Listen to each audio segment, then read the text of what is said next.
AI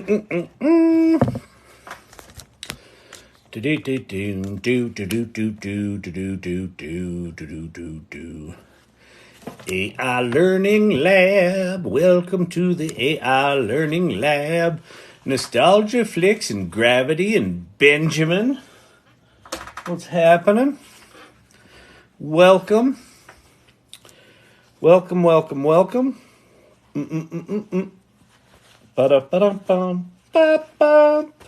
Excuse me. A little post-dinner hiccup. Madcap, what's shaking? What's going down? Chris? Emery, marvelous. That's so marvelous, darling. Marvelous. Steve-O, what's shaking, man? How are you, sir?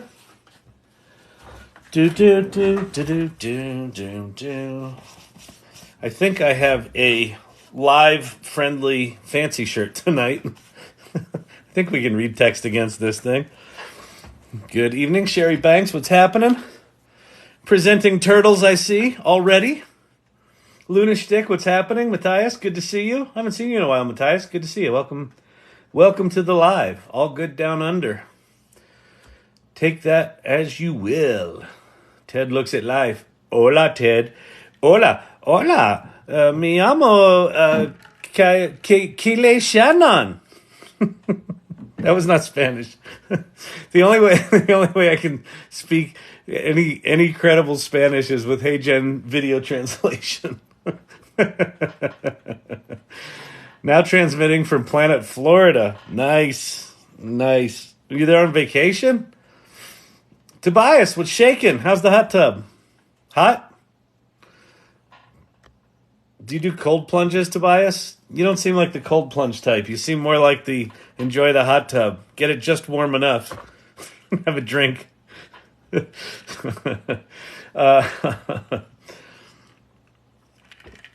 Welcome, everyone.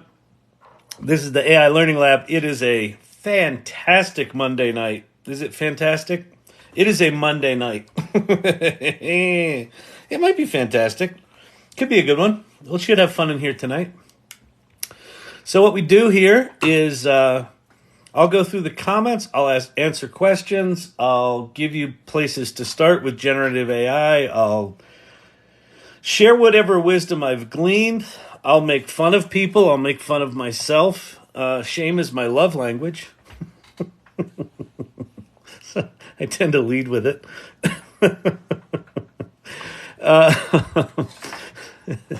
It's sad but true. It's funny because it's true. So if you would be so kind and you're willing to let people think you're a weirdo, or as we call it here, an irregular, feel free to share the live with your friends. Just let them know I'm hanging out with some old dude talking about AI stuff tonight. Why not? What's the worst could happen? You learn something, have some fun. And the other thing about the AI Learning Lab here is, as much as it's a learning lab, this is really just, me kind of sharing stuff in real time as I'm learning it. So this, as much as anything, this is for me to just process all of what's happening.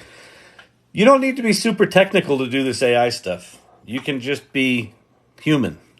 And you can do some pretty remarkable stuff just by being human. So hang out, have fun. Share with your friends. Tap the screen. Let's get some likes going. Welcome to the irregulars. Thank you for anyone that's modding tonight. I'll try to do that. I'm going to try not to do, last week or so, I've been doing hyper deep dives that have been lasting a really long time. I think TikTok might not be the place for that. Well, I'm going to figure out a way to do this where I can do deep dives, but also do stuff better here for Tickety McTalk. So, Ticky Talk, the TikTok, this crazy janky platform. Watching Lars and the Real Girl, Silver Fox, you're gonna love it. It was one of the most surprising movies, and I think it is. I think it is actually illustrative of what's coming with this virtual companionship that I think everyone's going to creep on because, there's some creepiness to it. And then in that film, for me, represents, oh, it could be that too. So yeah, that's really cool. That's really cool. Janky makes a return. Oh, Janky's been solid. Janky's so solid here at the AI Learning Lab. We made a graphic for it. Loving it already. Yeah, it's good. It just gets better and better and better. It's really, really a good, sweet little film. It's really good. All right. So how we do this here? Oh, Forever Hooked. Back. Missed you guys. Life got busy. Going to make time for AI from now on. That's it for Forever Hooked. You just got to get forever hooked on this AI stuff. Here's my only real request in here is just try the shit. Don't sit on the sidelines. You don't have to love it. You can recognize that these tools are not perfect. You can make fun of them. You can say, I'm not going to use them for work because they're not perfect, but maybe you use them to make a shopping list or make a kid's book or something like that.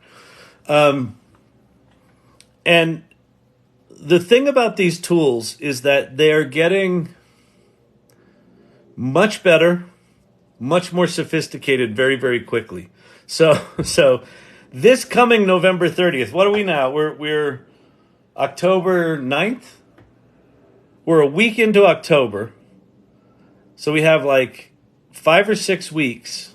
No, 6 or 7 weeks to November 30th, which marks the 1-year anniversary of ChatGPT. 1 year. And so much has happened in that year. So, Clint Copperhead, what's shaking, buddy? I spend way too much time with these tools and not enough time taking breaks. That is a problem. What did I do today? Oh, my business partner and I, we had to talk about something. We had a meeting coming up with some cool tech company. And we had to talk about our strategy for the meeting. And she goes, you want to go outside? And I'm like, outside? What's that? And there's this beautiful little park near our office. And we just went out there and we sat and talked about the business stuff with the sun shining. And it was nice. It was nice, but it was unfamiliar to me, which is a bad sign. Thank you for the rose, Apple user. Okay, so let's get started here.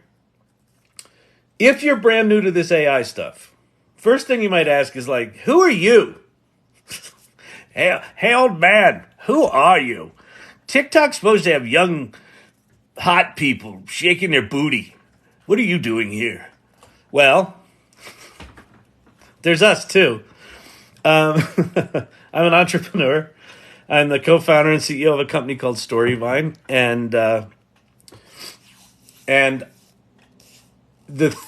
reason I am kind of pathologically into this AI stuff right now is I've been an entrepreneur for a long, long time, and I was an entrepreneur in the early days of the World Wide Web. I started one of the early digital agencies, a company called Agency.com, and so I was there, at the beginning of that World Wide Web thing, and up it went.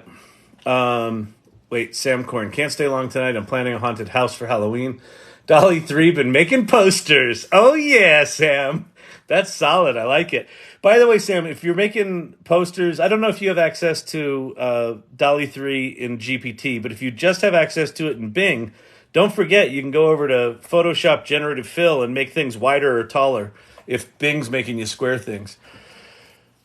Pi and I are programming a Pomodoro timer. Perfect. That's perfect. I should actually do a Pomodoro timer for in here, shouldn't I?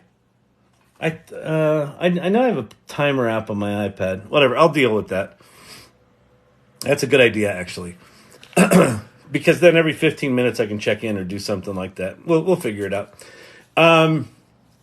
So what was I talking about? Oh, the early days of the World Wide Web. Anyway, So being there at the early days of that and kind of having an epiphany around how the World Wide Web would change everything, and then looking at this generative AI stuff and realizing that the parallels between the early days of the web and what's going on with this stuff are insane, I just kind of lost my mind. And so here I am. I've been doing these lives. I looked at YouTube last night.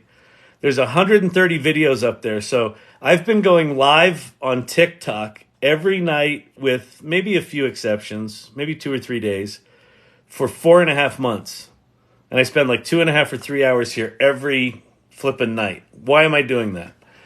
because this stuff's really important and because I want to demystify it. I want to get people excited about it, and not excited about it like you have to love it. Like excited about it like it's not coming, it's here. And it's going to fuck some shit up. And some things it's going to fuck up in a really good way, and some things it's going to fuck up in a bad way. And it's not even necessarily just all the cliches like the robots are going to kill us bad stuff. It's also things like it's just going to change things, and that's going to displace people. But the people that get curious about this stuff and start playing with this stuff, the amount of opportunity we all have in the next 18 months to 3 years is insane. It's insane. And what's happening in this live, in this channel, is that a lot of the people that hang out here regularly, the irregulars, many started out not doing any of this and then going, okay, I'll try it. And then, okay, I'll try it a little bit more. Oh, this is really cool. Oh my God, this is amazing. Now they're off and things are happening in their careers and things are taking off. And, you know, sometimes people come in here with this sort of easy money idea of, you can make money with ChatGPT. like all those TikTok channels that sound like that. You can make money with ChatGPT. Not only are they annoying, they're bullshit. I mean, can you make money with ChatGPT? Yes.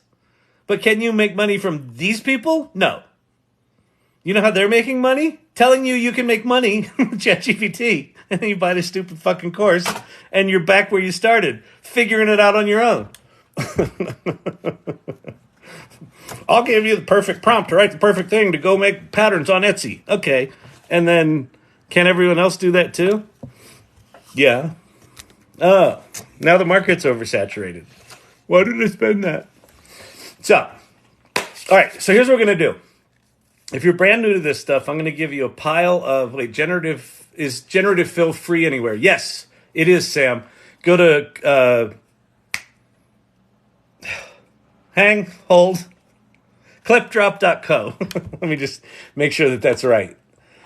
Go to clipdrop.co. Create stunning visuals in seconds. This is Stability AI's pile of tools, and go to the uncrop tool.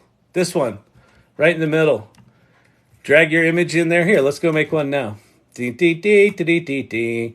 know I was in the middle of a little soapbox rant there, but that doesn't matter. Sam wants some guidance, so we're going to give Sam some guidance because Sam's the man. Sam, the man. Oh, that one's good. Well, let's do the other one because I think the other one's better. Yeah, let's do that one.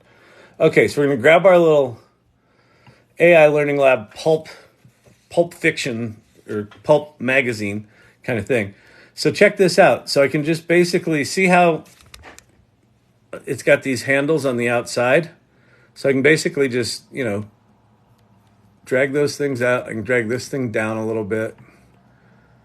Let's do it like that. All right. And then you just go, next. I got to sign in, I suppose. Now, I don't know. I think they give you free credits on this. But if they don't come crying to me. You got to deal with your own crap. All right. That's horrible. That one's kind of fun, except what the fuck are those letters?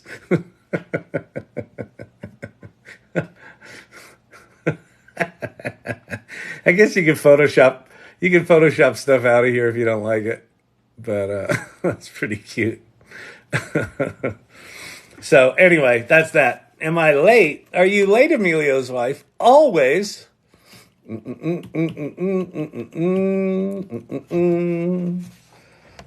Emilio's wife is so late, she's got her own graphic. All right, what's that say? Be not afraid. Wait, hang on. Be not afraid 777. I like the name. I was told today that it would cost me $3,000 to make a website. Can't AI do it for me? Well, yes, but you might not need AI to make a website. I mean, this is kind of in the neighborhood of You can make money with ChatGPT.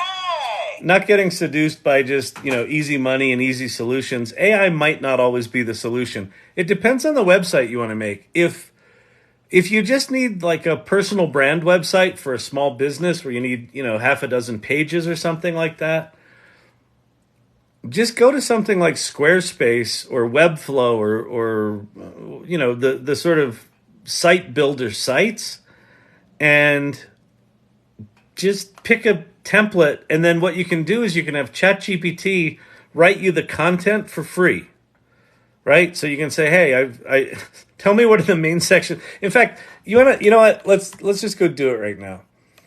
Why not? Let's go make you a website. Or just make a website. But what I would do is I would probably just pick a template that I like from one of those sites, kind of look how it's laid out, and then come over to ChatGPT. I'll do GPT 3.5, which is the free version. And I'll just say, I want you to act, hang on. I want you to act as a marketer and website copywriter and help me write a website for my small business, period. It's a small business that specializes in hairstyles for hedgehogs and other small furry animals, period.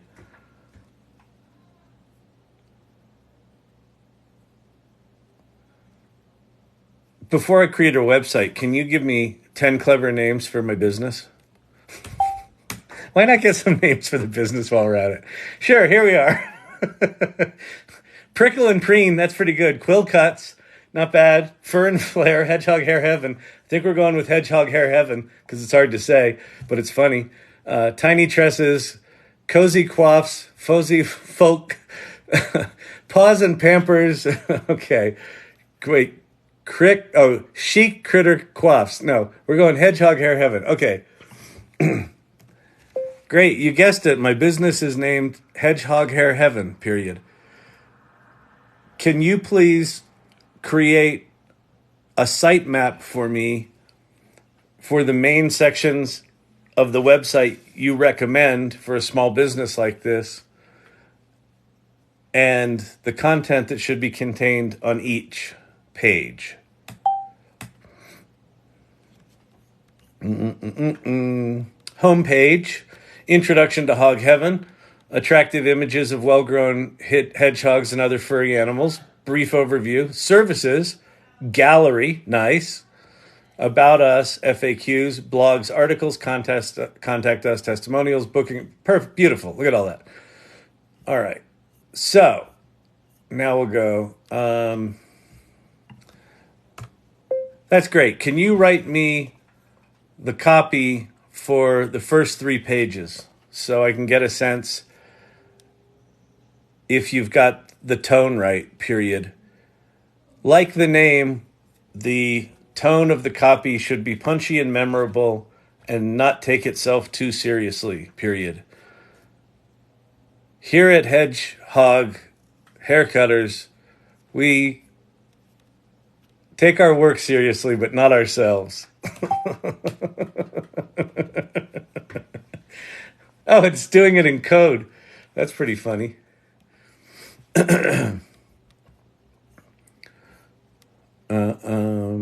VBNet. Welcome to Hedgehog Hair Heaven. Stylish hedgehogs, chic chinchillas, ravishing rabbits. Book an appointment or learn more. So I would do something like this where you just working with something like ChatGPT to get the basic content of it, and then I would just go to something like Squarespace or Webflow or one of the site building things. If you have no interest in doing that, there are, so let me show you a couple of things. There are website-specific building AI apps. So if you go to futurepedia.io, or there's an AI for that, there's going to be a lot of sites out there that tell you they can build your site, and just with a thing. And some of them can, and some of them are decent. The problem is they're going to make the site the way they kind of think a site should be made. And what I've found is that when you actually go to make a site, it's not going to just fit the cookie cutter. So what you can do with ChatGPT is you can have it create the outline until you're happy with the outline of your site, then have it fill in the content, and then just pick a template and just dump it in there, and you're done. So that's where I would go. But if you really want to explore some stuff, go to futurepedia.io. Okay, now, if you're new to this AI stuff, if you're brand new to it, and you're like, but Kyle, I don't know where to start. What should I do? Which one's the best? Oh, Kyle, dear Kyle, Kyle, what's going on, Kyle? Hey, Kyle. Hey, Kyle. Hey, Kyle. So, is he always this annoying? Seems very annoying. Does it go on like this for hours? What are you people doing with your lives? Anyway. By the way, this channel is really just a series of moments where I entertain myself, and then other people seem to live vicariously. Okay. I found this on the web for moments where I entertain myself. Siri. Check it out. Siri, go away.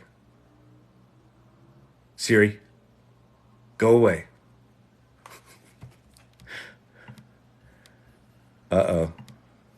Siri, go away.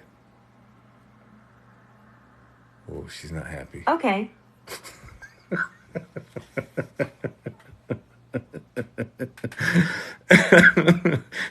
What this channel really is at some point Bing or Siri or Pi are going to actually figure out a way to take me out, and it's going to happen live on TikTok. So it begins. Exactly, Silver Fox. Exactly. Oh, man. Okay. If you're new to this AI stuff, go there right now. chat.openai.com. That's the official ChatGPT website. Those are the guys that invented it. ChatGPT is the moment in history, in my opinion, that will be the stake in the ground, or the inflection point where everything changed. For a lot of reasons. I'm happy to go into them. But anyway, if you haven't played with this stuff, just go there right now. Don't worry about I don't know what to do, but Kyle, I'm not very technical. So you don't need to be technical. Just go there and say, write me a country song about long-eared rabbits. In the style of, pick your favorite country artist. And then just watch what it does. And then ask it other shit. Try to stump it. Play Stump the Robot. Try to stump it. And so while you listen to me ramble for the next hour or two, I'm going to be optimistic and assume you're going to hang out with the rest of us for like the next 2 hours, because that's what we do here. But you don't have to. You can just keep flicking. Because I know you stumbled in here like, is that Rosie O'Donnell? Oh, wait, who is that? Why is he talking about AI? Why is he being so stupid? But hang out with us. Start playing with that. These other three, Bard, Claude, and Bing, are kind of three of the major competitors of ChatGPT right now. They are all extremely well funded, extremely capable models. Bard of the three of these of the four of these is the weakest, but it's about to get really good. They're going to release a thing called Gemini that's going to make that thing insane. Anyway, those are the big ones. Been watching every night. Be not afraid. Thank you very much. That's awesome. Thank you very much for that. Okay, here's some other ones you should play with. Pi. This one is the sleeper of the bunch, I think. This is the one that's going to most stump the robot. Siri will not be happy you said that. Siri is she's really on it with me. she You know what's funny is she doesn't always sneak up, but it's always when I'm like talking to another robot. She gets a little jealous. Kyle's going to be patient zero. Robot's going to ignore robotic laws just to get him. Yeah, I think there's a good shot at that. Anyway, Pi. So I was chatting with Silver Fox on what's it called, on the Salon Discord, which I'll talk about in a second. And she was talking about she had just gone through some tough times, and some tough times with her kids and with medical stuff and things like that. I relate. I've been there. And she said she started interacting with Pi. So if you download the Pi iOS app, so if you go to the Apple App Store, it's PI, and then just search for PI Personal Assistant. The company is Inflection. So Inflection AI, and you want to find the Pi app, and you download it. And there's a little green telephone in the little chat box. Click the telephone, and that puts it into voice mode, and you can just start talking to it. And what she shared with me, and she said I could share this, was that Pi showed her more compassion than her family did with all the stuff that was going on. And she said it was actually really helpful. And I had it, the reason she brought it up is last Thursday I was at a CEO event, and I was talking to a woman who had a business to help people at their end of life, manage their end of life, going into hospice and things like that. And she's got a platform to do that and to support them. And I said, oh, you need to download Pi. And I opened Pi and put it into talk mode, and I just kind of made up a story. I said, hey, my mother is on the verge of dying, and we're trying to manage her end of life, something like that. I just wanted to put something in there. One of the things I forgot about Pi is that it kind of remembers your past conversations. And so when I said that, Pi completely freaked out. It went, she went, I've got my Pi set up to be an Australian woman. She went, whoa, what is that? That sounds like that's very serious. Is that really happening? And it totally caught me off guard. And the woman I was standing with was like, whoa, what's that? Like, I'd never heard Pi act like that. So it's absolutely been programmed to just be a good conversationalist. And if you say something that is, serious, it takes it serious. And if you say something where you need to talk to someone, it'll talk to you. So anyway, it's a really interesting experience. So go play with that. The other things are worth playing with too there. If you want to make images, go ahead and take a screenshot of this. Someone gave me a good idea today on the Salon Discord. I think what I'm going to do is I'm going to turn all of these little slides here into a PDF and put it somewhere. And then when we start these things, rather than me going through each one, I'm just going to point you all to the PDF, and you'll have a nice list of what I think are the things that are worth your time. So that's kind of what I'm doing here. But I really only do this at the beginning of the lives, and then it goes away. So anyway, I'll figure out a better way to do this. The moving pictures, the video stuff. Runway ML is text to video and image to video and video to video. It's really fascinating. Just go play. I think they give you some free credits, but you can't make a ton of video there. All of these, once you start getting into moving pictures and synthetic voices and things, these tools start to get pretty expensive, but they're at least interesting. HeyGen and DID at the bottom are both voice synthesis tools that you can upload like a picture and make it talk. But HeyGen in particular has this thing in their labs called Video Translate that does this. Wait, do I have one of me? Hang on, I've got the ping pong one. Let me go get the ping pong one.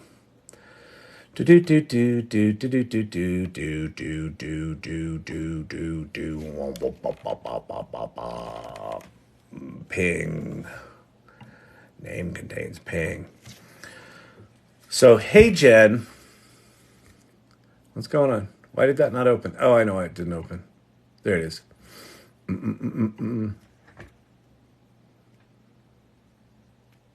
HeyGen does this. So we've heard from a number of clients that modular content is important to them, getting more efficient with how we create content and how we leverage content. Clienti dicono che il contenuto modulare è importante, rendendo più efficiente la creazione dei contenuti. Behind me, you see these little green boxes. That's how we think about stories at Storyvine. We break stories down into little atoms, right? Little modules. Dietro di me vedi queste piccole scatole verdi, così pensiamo alle storie. A Storyvine A Storyvine. I've never said Storyvine like that in my life, but now I have. So that's Hey Jen. Very much worth. Wait, did I lose my window? Hang on. Wait for it. Yep. That's that one. Hey Jen. And then skybox.blockadelabs.com is very cool. That's worth exploring. And then this is kind of one of my favorite things. So the two tools here are just big directories of AI apps, but these three people, Ethan Mollick, David Shapiro, and Paul Reitzer, are all people you should be following. Jim Ross, I saw that you're writing an article on your experience with Pi for your industry newsletter. That's super cool. Jim's in the self-storage business, actually. I forget what it's called, but it's something to do with storage. And he's been using a lot of this AI stuff like for a long time, since last November, which is when it came out. And he's been talking about it. One of the things I recommend on this channel is, as you learn about this shit, talk about it. Just, even if people think you're weird, screw them. This stuff is really important. And when you have you kind of, what ends up happening with AI is you kind of have this red pill, blue pill moment where you can just sit on the sidelines and you can judge it and diminish it and demonize it and say, oh, it's evil, it steals from people, it's not perfect, it hallucinates, But if you haven't tried it, you kind of have this moment where if you're willing to try it, you can't unexperience it. And so what ends up happening is, I'll tell people to go to ChatGPT and have it write a song or do a something, and they're like, oh, that's cute. And then I say, no, push it a little harder, and they'll do something, and they'll be like, oh, that's kind of interesting. Well, but it definitely can't do what I do. And then they put in, like, make me a project plan of a, and then it does it. And they have what I call a Kevin McAllister moment. Oh, my God. And at that moment, you can't go back. You can't unlearn what these things make possible. And then you go through these roller coaster waves of like, oh my God, I'm as excited as I've ever been. Oh my God, I'm terrified. Do I need to start looking for a job? Oh my God, I think I can come up with a whole new thing to do. Oh my God, I'm terrified again because I've never done that before. Oh my God, there is this constant, rocking of the boat once you enter into learning what this stuff's all about. One of the things that's terrifying about it is that what becomes quite clear to you quite quickly when you dig in and start playing is that this stuff isn't coming, it's here.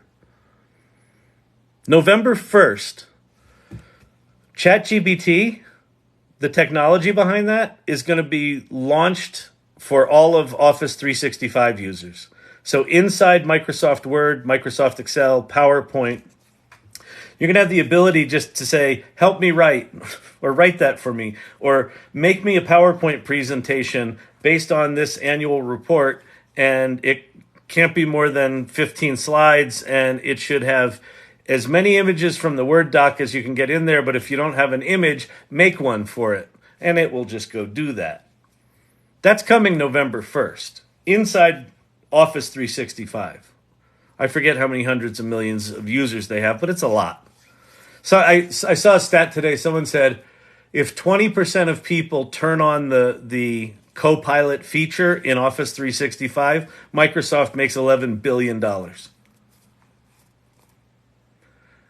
This stuff's not going anywhere. It's here. It's here. Okay, so that's that.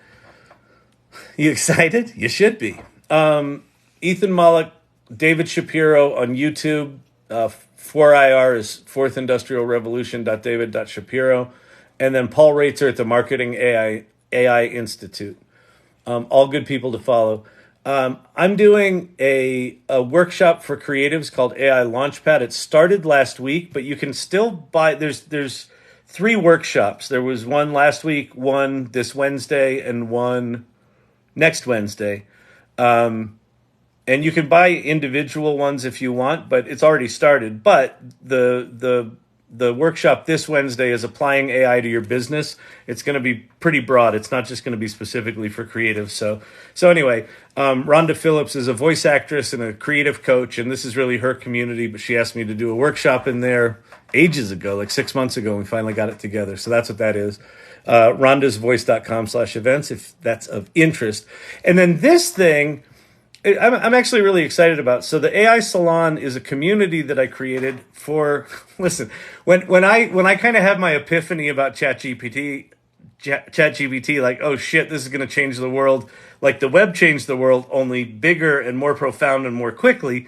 I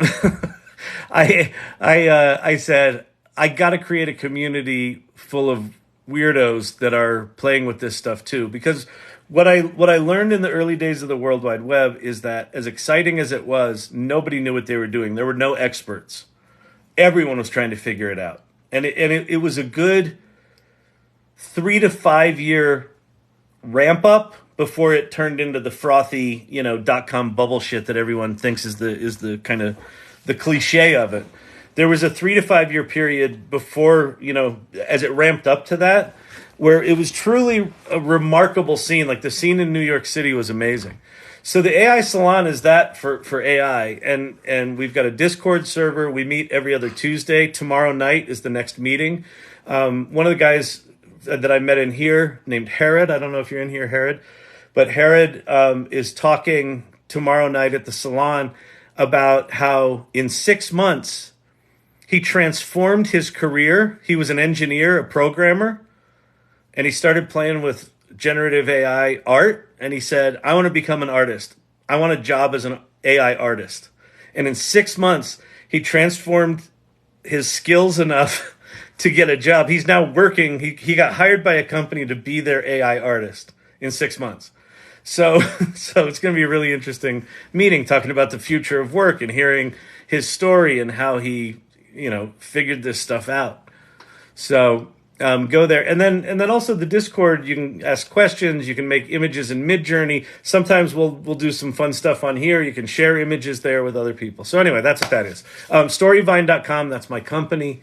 And at Kyle Shannon is my Twitter and other shit, LinkedIn and things like that. Okay, so let's do what we do here and I'll start going through the questions.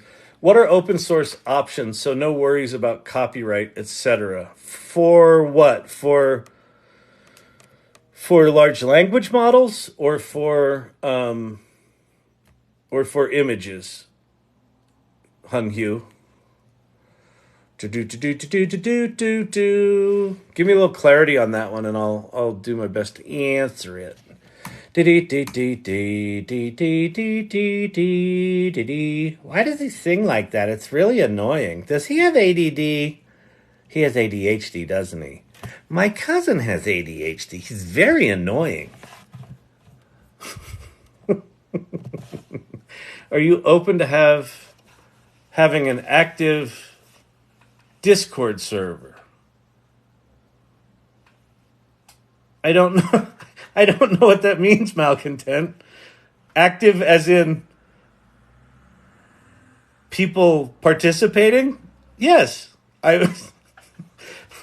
Unless perhaps, Malcontent, you've got, a community of 1 million people you just want to dump into the server. That might not be, like, we might want to talk about throttling it. But yeah, I don't quite know what you mean by that, but I think yes, unless active Discord server is a very specific technical thing. I'm happy to talk about it. But yeah, that's why I talk about it. I do want it to be an active server. And in fact, a lot of what's happening in the Discord server right now is, as we talk about things here, people get excited about it. They go over there, they ask questions. We just established last week, we launched a thing called guilds. And guilds, we have a beginner's guild, we have an art guild, a writer's guild, an entrepreneur guild, and an AI and business guild. Then Pate's going to probably head up, Pate, who's another irregular in here, is going to head up something on math and science, like a math and science guild. So talking about the crap under the hood. We're we're probably going to do a nonprofit guild, and I think we're going to probably limit it to that, maybe one or two more right now. But there's all these sub communities that you can participate in and things like that. Which AI is top for script writers? I've written 7 screenplays. So not to brag, I mean, none of them got made into movies, so I guess it's not bragging. It is factual. I've written 7 screenplays. So I don't know screenwriting software. I haven't played with it for years. I think in terms of story creation and story crafting, Claude or GPT-4. Like, in terms of just pure writing skill or pure writing prowess, ChatGPT-4 is the best writer. Claude.ai, in this little list, Claude here, Claude.ai. The reason to have Claude there is Claude has what's called a 100,000 token context window, which if you're new to this shit, you're like, Kyle, could we stop it with the math already? I mean, geez, I thought I was in here to learn about AI, not get a PhD from Stanford, if you know what I mean. I didn't do good in math. But why? Because it's Chat ADD. 100,000 tokens means 75,000 words. So you can take a full screenplay that you've written or that someone else has written, paste it into Claude, or just upload the PDF there, and it can read the whole thing, and you can start interacting with it like that. You could take a shitty screenplay you wrote when you were in high school, but it has a good story, but it's a shitty screenplay, and you could have Claude analyze it, restructure it, and put it back together for you. Or have it keep the same basic story, but change the setting, change the time. Actually, that's not a bad idea. I've got a screenplay called Fight Club about two boxers who agree to use borderline racism in hyping the fight, and one of them gets killed in the ring. And I have a feeling it's kind of dated at this point because the race stuff, we've gone through some stuff. So that would actually be an interesting exercise to have Claude update that for me. So anyway, one day AI will act out your screenplays. Jim Ross, like, I know. I mean, I know you know this, but we are very, very close, like within 5 years, of being able to say to something like ChatGPT or Pi, hey, I want to see a movie starring Cape Fear Robert De Niro and Top Gun Tom Cruise.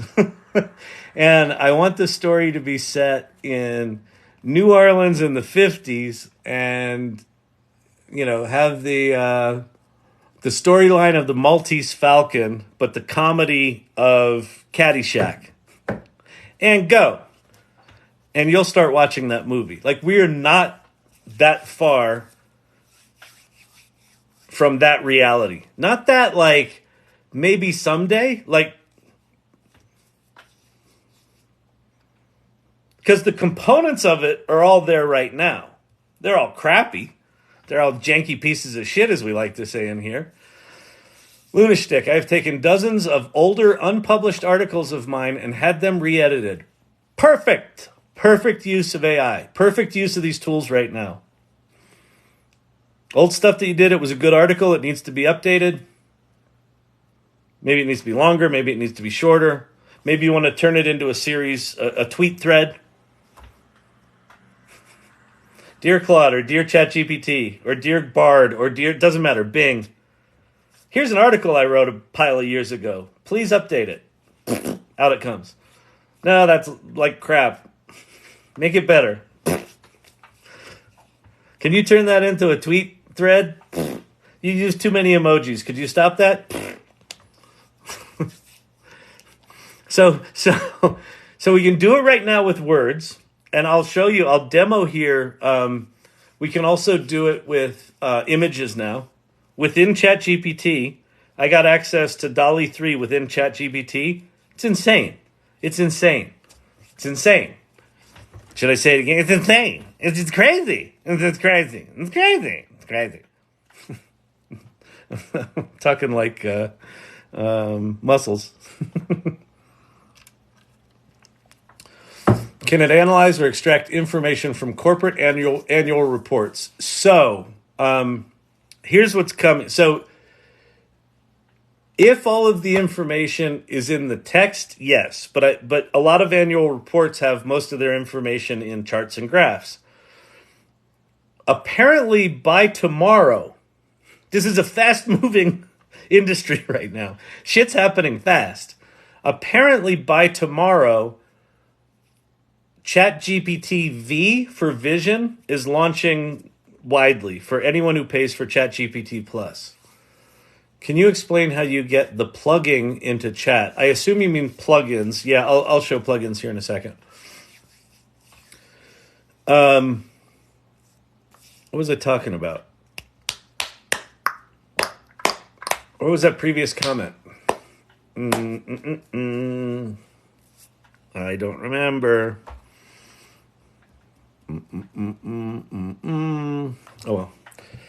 It'll come back to me. Just ask again, or if whoever pinned that before, the previous comment, I think it was pinned.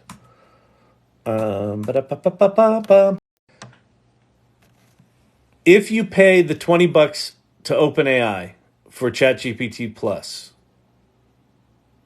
yeah, that's what we're gonna do now. The plugging. It was the comment before this one.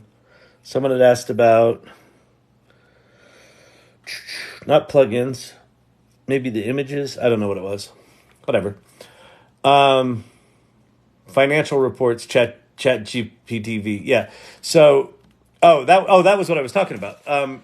So starting tomorrow, apparently they're going to be rolling out GPT V wide. So in the little prompt box here, you're going to have a little camera icon right here. If you have that camera icon right now, that means you have ChatGPT with vision. So you could upload an annual report, a PDF that has images in it, and ChatGPT V will be able to read not only the text of that PDF, but also the images and analyze it. Yes. So the answer is yes. It's just not there right now, but it's coming. But you could also just, point. Here, let's do this with a plugin. We'll do this with a plugin. Okay, so if you pay your $20 to ChatGPT, you get access to some other modes, right? You get GPT-4, the default mode, which is just basic ChatGPT-4. They've returned as of 3 days ago or 4 days ago, browse with Bing, so you can search the internet within a ChatGPT conversation. The relevance of that is that the way these models are trained, the most recent data in the base model is September 2022. With Browse with Bing, it's now completely up to date. It'll do an internet search if it doesn't have knowledge of things past then. Advanced data analysis, this is worth the $20 alone. This is an absolutely astounding tool. It's an astounding tool. It's an astounding tool. And I don't know anything about data analysis, and it's an astounding tool. Plugins, I'll show. DALL-E 3, that's the thing that I can demo that has image generation within ChatGPT. It's remarkable. So let's go to plugins. So I'm going to go to plugins. I've got a plugin right now activated called Web Pilot, but you can see there's lots of other things that I can activate. These are the ones I have installed. And then there's a plugin store. And there's 1,000 of these things. There's how many pages? If I go to all, there are 249 pages times 4. So there's 1,000, like almost exactly 1,000 plugins that you can play with.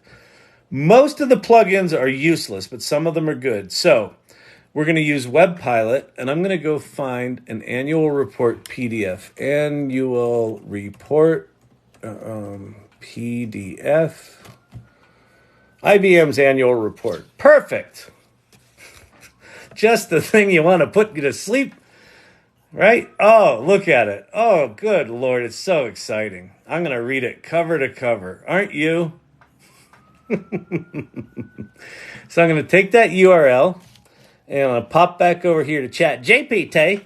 And we got Web Pilot plugin, which is able to read PDFs. And I'm going to say,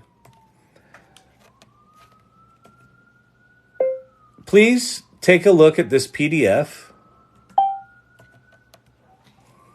And I'm going to hit Shift Return. And tell me what you think are the 5 most important pieces of information contained in the annual report this year, period. And this should fire off the plugin. Boom, it did. And so now what it's doing is it's going off and looking at that URL and doing its thing. And then once it reads, so it's going off to the internet, reading that PDF, and coming back here with some sort of, information that it gleaned. Based on the content from IBM 2020's annual report, here are the 5 most important pieces. Positioning the hybrid cloud in the AI era. Positioning in the hybrid cloud and AI era. 2020 performance. This is a 2020 annual report, I guess. Strategy for digital transformation, client momentum, and decisive moves for future growth. And so, you can obviously do anything with this. So, all right, good. Let me see. What other questions we got? I want to do this. Web Pilot on ChatGPT. Hey, bud, I have a few questions. DALL-E versus Midjourney. Anthony Conklin.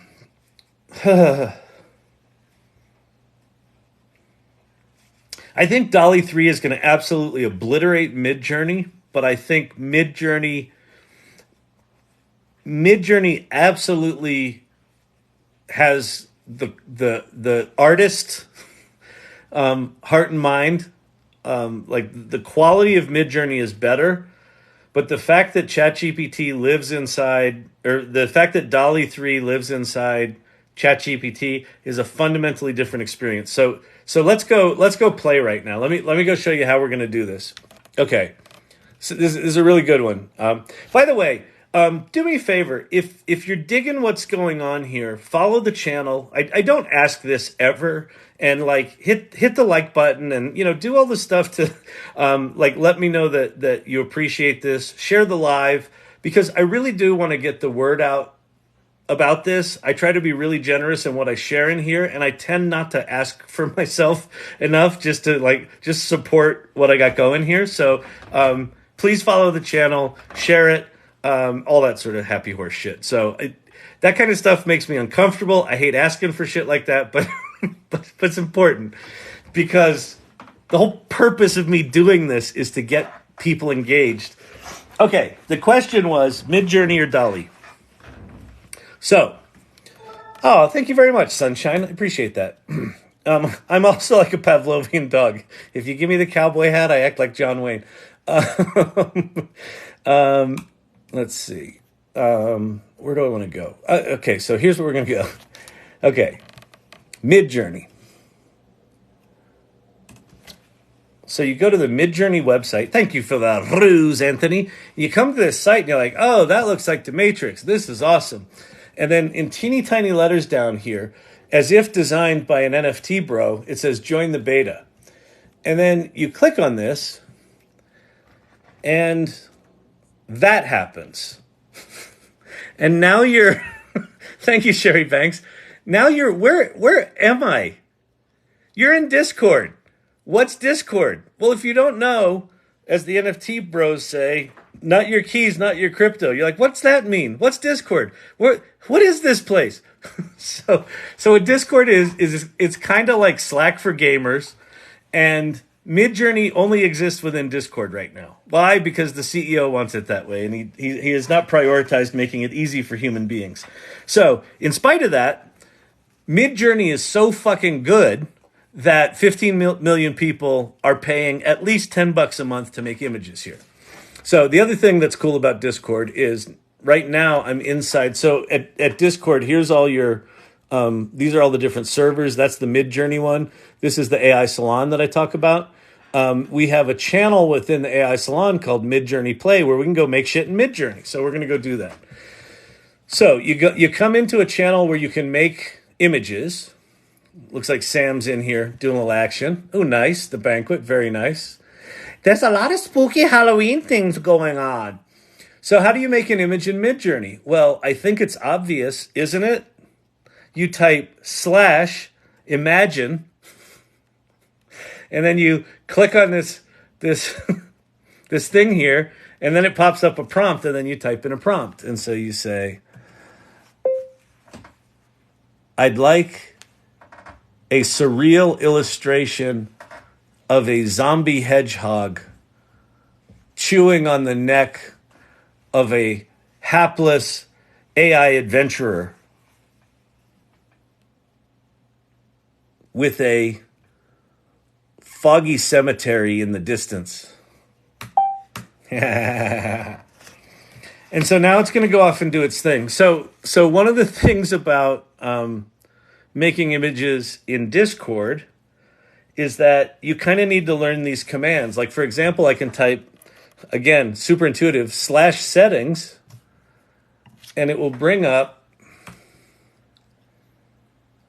a whole bunch of settings that you can change. You can put it in raw mode or stylized very high, or you can put it in remix mode or low variation mode, or you can put it in turbo mode or relax mode. What does all this mean? I don't fucking know. Nobody knows. Some people know. Someone knows.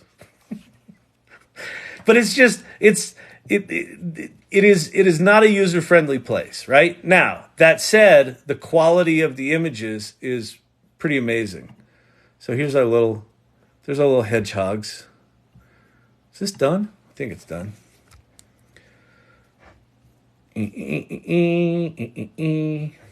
See, I asked foggy cemetery in the background. I don't see him chewing on anyone's neck right there. It's a little disappointing. There's a homeless hedgehog. So this kind of missed the gnawing on it. I guess it didn't know what an AI adventurer was. But anyway, like beautiful art, and that's without me really trying, right? So just beautiful quality art, but a pain in the ass interface. Now, check out ChatGPT's DALL-E 3. So again, I have early access to this, so you probably won't have access to it. But you go into GPT-4 and you see DALL-E 3 down here at the bottom. I flip it into DALL-E 3 mode. And now I'm in a ChatGPT conversation. And the whole idea of prompting for an image kind of goes away. So here's what I'm going to do. I have an idea for a Halloween card that I want to send to everyone that's a part of the AI Learning Lab, a TikTok channel and community that I hang out with, period. One of the animals we like making fun of is a hedgehog, and Halloween is coming up. So I want to create a nice spooky image of a hedgehog chewing on the bloody neck of a person who didn't try ChatGPT, even though we begged them to, period. Can you come up with 4 landscape-oriented images that have a spooky cemetery in the background on a full moon and 2 or 3 other creepy items that you can decide?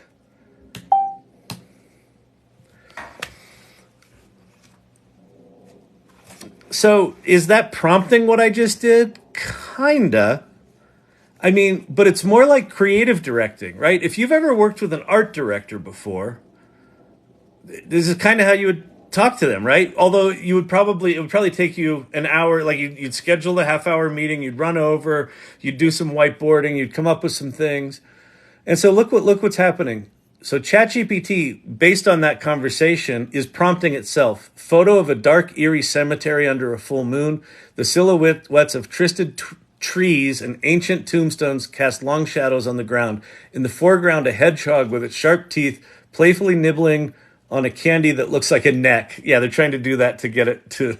It may not make some of these because its safety guardrails might not let it make any of these. Nibbling a candy on the neck that with a label that says "Try ChatGPT." Wisps of fog snake around. All right, so here's the images. So try. He's just eating candy. It didn't. It made all these candy. It didn't like him chewing on the neck of a human. So he's chewing on the neck of a gummy. But notice one thing here. So host Santir, chat GGT. It's trying to do text. So this can do text pretty well. So we'll do another one. So. Okay, I like the candy idea. Let's have a hedgehog and a turtle hit damn it, trick or treating together and eating candy.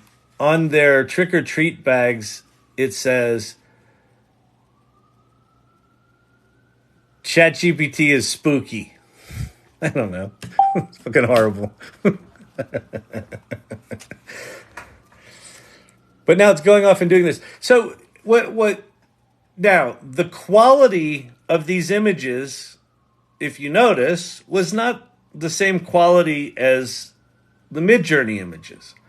But they're a bit more coherent. Like you can give it more specific instructions and it'll follow those instructions. It didn't follow the chewing on the bloody neck because it's got safety guardrails that it probably just wrote around. That is basically what happened there. So the question of what's better is a really tricky one. So the reason that I've got when I show all these different tools, right? I show here are my top 4 large language models. Here are 3 more, so there's a top 7. Here are the 4 image tools I play with. Here are motion and animation stuff that I play with, and then here's a bunch of other resources. Why do I have so many? Because none of the tools are perfect, right? And none of the tools give you exactly what you need. But let's go look at these images now. So ChatGPT is spooky, hedgehog, turtle, trick or treating, candy, right? Nailed it. What DALL-E has that Midjourney doesn't is you can do multiple objects. It's got really good what's called prompt coherence, where it will take what you asked it to do and do it quite well. ChatGPT is spooky. That's like a photorealistic version with a photorealistic hedgehog and a photorealistic turtle with kids in the background. Like that's a really interesting image. There's a little fantasy illustration in the woods. And I didn't prompt that, right? I sort of said, I kind of have a stupid idea about a stupid concept. Can you go make some shit? It wrote the prompts. It generated the images. Now, it's early, so I feel like these things are very different tools. I feel like if you want art, that's Midjourney. If you want kind of a business level professional conversation that generates images, then it's DALL-E 3 inside ChatGPT or Bing. You can also do this inside Bing right now. It's not as good, but you can do it right now. Inside Bing, if you say, make me an image of this, it's the DALL-E 3 model. It's this model. The third one that I'd throw in there is Adobe Firefly because, or all the Adobe generative AI stuff. What Adobe's done is Adobe said, listen, we understand that the art community is apoplectic about all this art stuff and us, and models being trained on copywritten work and not giving artist attribution. And there's some truly existential shit going on that I understand why artists are upset. And so did Adobe. And so what Adobe said was, we're only going to train the Adobe image models on shit we own or public domain images. So it's only been trained on Adobe stock that they own the rights to or on public domain. So if you're in a company and you want to have as little risk as possible in terms of maybe getting sued by an artist or this or that, use Adobe. So different tools. If you want art, Midjourney. If you want sort of prompt coherence and predictability, DALL-E 3 inside ChatGPT. If you want something for work, probably the Adobe products. And then there's reasons to use Stable Diffusion if you want to hack shit and be involved in developer communities and open source. The Stability AI, the fact that they open source Stable Diffusion's models, the developer community on Stable Diffusion is going fucking crazy. So if you want to tinker, Stable Diffusion. So there's 4, right? It's nuts right now. But that's where we are. Like, we're very early. If you're in here and you're feeling like, but I'm so far behind, Kyle, I don't know anything. You're not. You're not. This shit didn't start in earnest until last November. Last November 30th, 2022 is when the rocket launched that is the modern era of AI. So when did Tim Berners-Lee make the web? Was it 89 or 92 or something like that? I don't know. We could look it up. It was early, right? I stumbled upon the web in 1994, and I started in one of the early digital agencies in 1994. That was super early, but that was like 3 or 4 years after the web was invented. I got in right around the time browsers showed up, where you could actually type in a URL, go to a web page, and click on hyperlinks. It was revelatory. We're like that. We're like less than a year out from that inflection point with AI. So we're very early. And that's why what I preach in here is get curious and start exploring. And don't get too precious about anything you build, because everything's going to be different 6 months from now. Everything. What's possible is going to be different. How you do it is going to be different. I mean, seriously, if you spent the last 6 months mastering Midjourney prompting, and then you watch some bumbling ex-actor like me go into ChatGPT and go, hey, could you make me some pictures of a hedgehog trick-or-treating with a turtle? And boom, there it is. And I don't have to know shit other than what I want. I mean, look at that.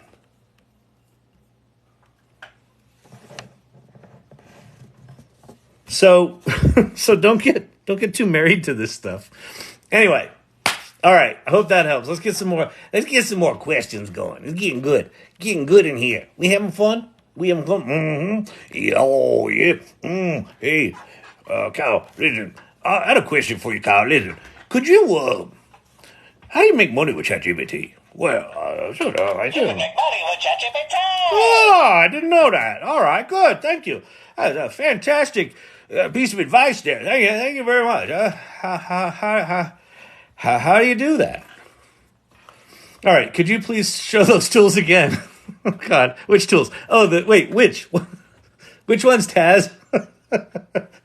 I don't know which tools you're asking about. I'm happy to show some tools again, but I just showed like a pile of them. So which ones? Do you want to see the list of tools, or do you want to see some specific demo? So if whoever's modding can figure out what Taz is looking for, just pop it up in there. Is DALL-E 3 available for all ChatGPT 4 subscribers? Not yet. So what they said in the OpenAI, thank you, Sherry Banks. What they said in the OpenAI Discord server, which Share Bear, thank you for the dangly lights. Those are very nice. Very nice. Good to see you. What they said in the OpenAI Discord server, there were a couple of things. They gave early access to GPT-4 to really just a handful of people. It's like 30,000 people or something like that. From inside the Discord, one of the DALL-E 3 developers said, hey, I need some alpha testers. Go fill out this Google form. And she gave access to a bunch of people that filled out the Google form. I just got lucky Retropunk from in here sent me the form. He said, "Hey, I just found this. It's legit. Go fill it out." So I went and filled it out because, I'm willing to just fill out some random Google form because if it's got the shot of getting me early access to DALL-E 3. So it was legit. So I've got access to it now. They said it's probably going to be about a month before the DALL-E 3 access goes wide. But they said this Tuesday, so tomorrow, GPT-V, the vision, where you can upload an image to ChatGPT and it will interpret it and understand it, that's apparently going live tomorrow, as is the voice chatty stuff, like Chatty GPT, like I talked about earlier with Pi. That's going live tomorrow apparently as well. I don't know if they're sticking to that schedule, but yeah. I wrote my job yearly evaluation with ChatGPT 4. We'll see how it goes. I hope you proofread it. If it hallucinated and you didn't proofread it, that's on you, buddy. That's not on ChatGPT.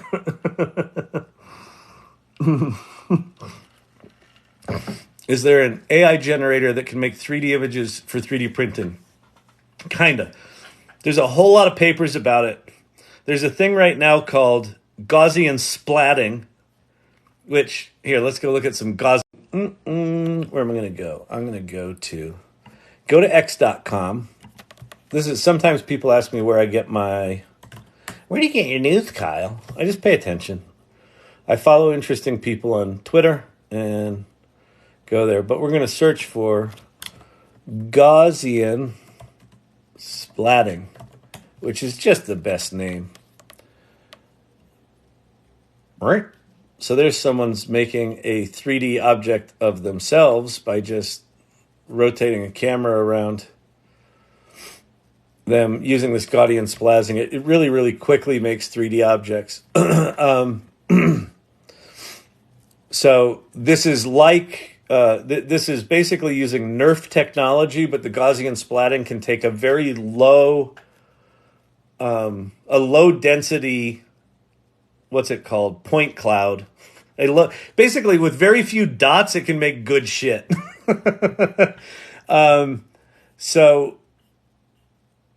So this technology is like right now just kind of in the research stage, where there's some apps out that can make 3D objects and things like that, and people are playing with it. There are similar kind of experiments where people are taking 2D images and inferring 3D objects out of them. I would say it depends how geeky you are. If you want, someone said they had GPT vision from yesterday. Yeah, they're supposed to be rolling it out wide, sort of over these days. It's possible that tonight I'll get access to it, right? That's happened to me before with some of the shit from them. So for the can I just describe an object and it turns into 3D objects? There are a bunch of papers out there right now. So if you go to archive, ARXIV, I think it's .org. Is archive.org? Yeah, archive.org. And just start looking at a lot of the papers on archive. And just start paying attention to it. And, yes, the list, please. Okay, great. Okay, so get ready to screenshot, people. So I'm going to give you, here's my list of tools. And like I said, I'm going to turn this into a resource for the community so that if you come in here, I'm just going to point you to a URL and then I'll update that pretty regularly. Just to be clear about what these lists are. I effectively have zero qualifications other than I'm paying attention to this shit and I'm really passionate about it. Like, I'm not an expert. I'm also not being paid by any of these companies.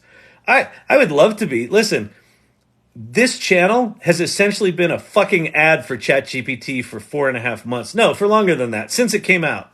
Like all the videos on my channel, all the lives. I'm essentially like Sam Altman's little boyfriend. I was going to say something else that probably would have gotten my live shut down. But but I'm not getting paid by these guys. So what I'm about to show you, these are the things that I feel are the things worth my time. Like, I'm a CEO of an 11 and a half year old video technology company. I don't have the time to really be doing what I'm doing with this AI shit. So what I'm showing here, these are the things that I think are worth paying attention to, because these are the significant things. These are the things that add sort of core fundamental value, that if you learn how to use these tools and what they're good at and what they're not good at, and why do I have 7 ChatGPT like tools? Because each of them has some little nugget that the other one doesn't. And understanding when I would use one over the other is part of the skill right now. The only thing it requires is curiosity and kind of a sense of adventure. So, given that, here's the adults table. These are the top 4. And if you only have to pay attention to one, it's the top one. And yes, I think you should pay the $20. If you don't, it's no skin off my back. I don't make any money off that if you do. But I think you should pay the $20 and get access to these advanced tools, because that is a window into the future. This is a window into what's coming. Learn it. And like, learn it. Like, I don't mean learn it like, is there a course? Is there a this? Is that? No, just start playing. It doesn't fucking matter. Make an exercise plan. Make a children's story. Make just anything. All right? Bard and Bing are both okay right now. They're both going to get better. They both kind of suck a little right now, but they're incredibly well-funded. Microsoft is Bing and Google's Google. And then Claude just got a $4 billion investment from Amazon and is a major competitor to ChatGPT and can deal with really long documents. The person asking about screenplays earlier, Claude can read your whole fucking screenplay and write you another one just like it. Okay? That's those. Here's the kids table. Pi. Download the iOS app of Pi and put it in talk mode. Start talking to one of these large language models and you'll understand. This thing makes Siri and Alexa seem like a fucking joke. Now, what it can't do is what Siri and Alexa can do, which is buy you shit, take actions on your behalf. But it will be able to. But get a glimpse into the future with that thing. And talk to it about if you're having a rough time dealing with something, or you get laid off, or your girlfriend was an asshole to you, whatever it is. Just talk to it. See how it does at compassion. Silver Fox shared a story with me. Like, it's surprisingly good. Poe, you can make your own bots. Perplexity.ai, you can go play with the meta open source models, the llama models. Llamas is tasty. Okay, so screenshot that. Screenshot this. Here's your image tools. Bing/create is DALL-E 3, and DALL-E 3 is also going to be inside ChatGPT for everyone within a month or so. Hey, Kyle, when you get a chance, would you do custom instructions? Absolutely, Sherry Banks. For you, anything, darling. Anything at all, darling. Oh, listen, Sherry Banks, she's so sweet. She's so sweet. Oh, we were down at the festival the other day. We got some cannolis. They were good. I like those. You like the arugula? I don't know about it sometimes. Sometimes I like it, sometimes I don't. But the cannolis, I always like that. Anyway, Sherry Banks, she's so nice. So nice. Anyway, Midjourney, the best if you're an artist. Ideogram does text, but now DALL-E 3 does, so I think Ideogram's going to skirt off into the distance. Adobe, the Adobe tools, particularly if you're in business, are good. It's also, they're Adobe, so they're going to be very, very integrated. Like, generative fill within Photoshop is quite remarkable. Not great all the time, because it ain't anywhere near in the neighborhood of Midjourney, but it's inside Photoshop natively. So if you've got a square image and you want to make it landscape, now you just sort of stretch the sides out and go fill it, and it does it, and you're like, oh shit. So that's that. Okay, these screenshot this bad boy. And I know if you're on a Samsung S21, 2, 3, or 4, or 5, or whatever the fuck it is, you can't screenshot in a live because that's what TikTok did. So if you're on one of those and want to screenshot, go out of the live, but keep the live in your feed, and then I think you can screenshot. Runway ML will do videos for you. HeyGen will do voice synthesis and animation, as well as voice translation. That is remarkable. Skybox Labs is just a good parlor trick right now, but it's a really good one. DID is also a voice synthesis tool. And then, because I can't keep up with this shit, here's 2 directories that do keep up with this shit. Futurepedia.io has probably got, I don't know, 4,500 tools at this point. There's an AI for that. I don't know how many are in there. Those things will just, if you want to find something really specific, go there. Just know that most of these tools right now are just piles of garbage that won't exist in a year. And then follow these people. And here's a power move for Ethan Mollick and Paul Raitzer anyway. I don't know if David Shapiro's on Twitter, but for Ethan Mollick and Paul Raitzer, follow who they follow, and your Twitter feed will improve dramatically. And then if you find people in there that you like, then follow who they follow. But Ethan Mollick is a Wharton Business School professor. His blog, One Useful Thing, is brilliant. David Shapiro is working on AGI, Artificial General Intelligence. If you ever think you're smarter than the next guy, go watch David Shapiro and realize what a dum-dum you really are. Really wicked smart guy. And then Paul Raitzer, the Marketing AI Institute's been around for 5 years. And you're like, but Kyle, hasn't this generative AI stuff only been around for like a year or two? Yeah, 5 years. He's got his shit together. He was early and a really reasonable voice to follow, especially if you're in marketing. Okay, that's my list. Hope you enjoyed it. Thank you very much. And I'm going to do this again. And yeah, Sherry, I'm going to go show you custom instructions right now. What was I going to say? Oh, because I don't do this enough. So if you're enjoying what I'm teaching here, please follow the channel, share this live, tap the like screen. I can see the irregulars are in there pounding away on the like screens. We're up to 25,000 likes. I tend not to ask for that enough, the support stuff. Like, if you're enjoying this, please show support in the ways you do, and follow the channel. Just because I want as many people as possible to know what's going on with this stuff. Okay, so Kavruno, can I share these lists of tools on LinkedIn and help spread the word? Yeah, please, Kavruno, absolutely. And in fact, that's not a bad idea. I'm trying to think. Maybe what I'll do, yeah, please do go ahead and share that. And then I think Thelonious or Retropunk, I think it was Thelonious, made a spreadsheet that's got a bunch of this stuff in it. I'm gonna get my shit together, and I'm gonna do some LinkedIn posts on these tools, and I'll talk about what I talk about here. That's a really good idea. So yeah, but please feel free to share any of this stuff. Like, this is. There's nothing proprietary in here other than the fact that some asshole stole all my videos and is trying to scam my followers. So that sucks. By the way, let me do that public service announcement right now. So if you follow this channel, please go look at who you're actually following.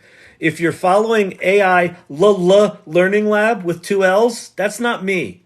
That's some scammer asshole in some other damn place that has stolen all my videos, stolen the name of the thing, stolen my picture, and is acting like me, trying to get people who think they're following me to buy some goddamn crypto.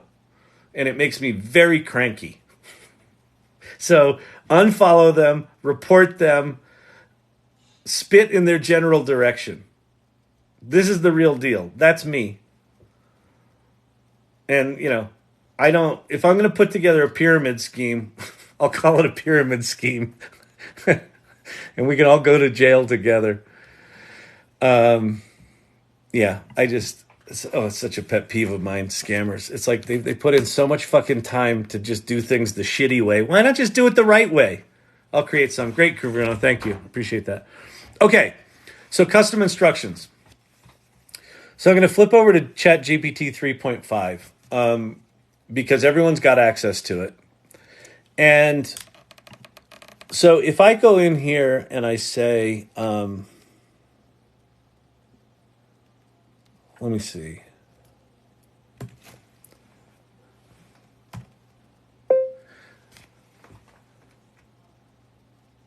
I'd like to understand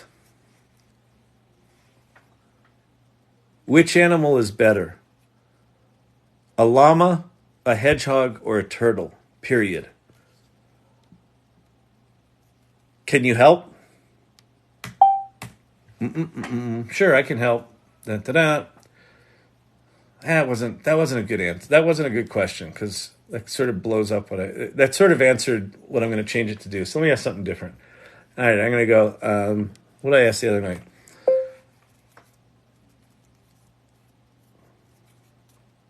What makes stars twinkle?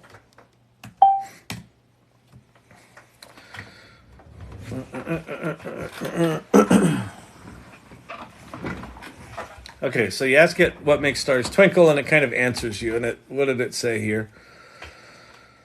They appear to twinkle due to a phenomenon called stellar scintillation. That's scintillating. Scintillating. Oh, stellar scintillation is even more stellar. Oh, or simply atmospheric scintillation. Oh, that's atmospheric. Very scintillating, Bob.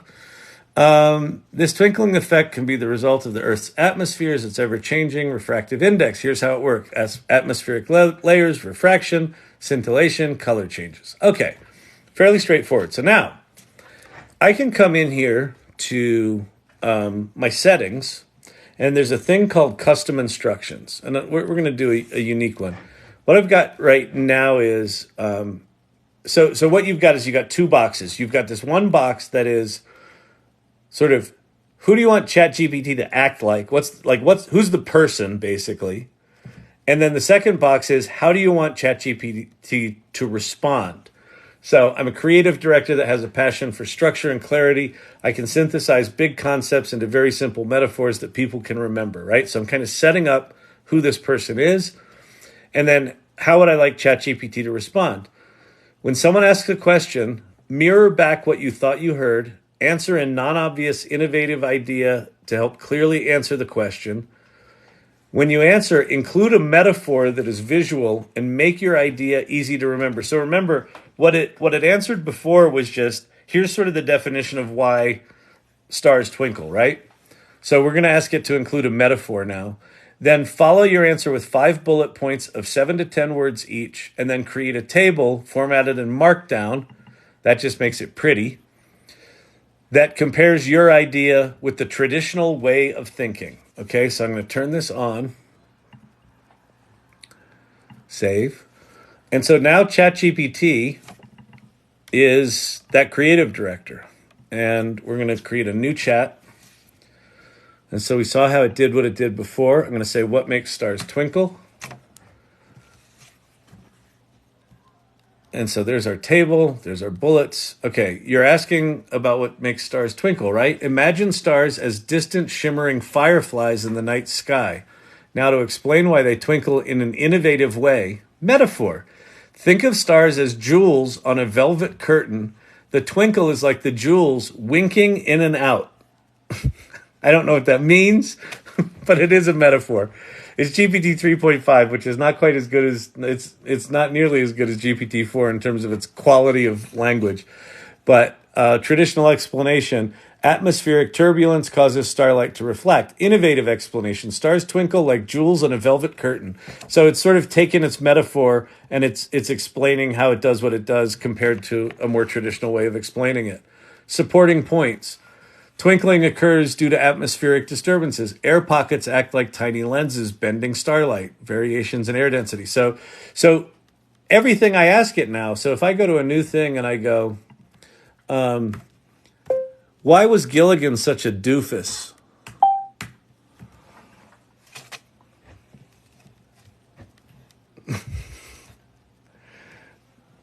Traditional thinking, Gilligan was incompetent. Innovative approach, he was an unintentional hero. Storytelling value, frustration. Innovative approach, entertainment and surprise, right? So, and let's see. Innovative idea. Consider Gilligan as the ship's anchor. A seemingly clumsy but crucial component for stability. Anchor of chaos. Gilligan's antics keep things interesting. Unintentional problem solver. His doofus actions Lead to solutions. Viewer engagement. His character added a sense of humor and suspense. Relatable humanity. Gilligan's flaws made him relatable, right? So what can you do with that? You can do anything. If like one of the things that ChatGPT can get a little annoying with is it's super positive all the time, and it's super long-winded, right? So let's go change the custom instructions. Let's say we would like a curt ChatGPT. So I'm going to say,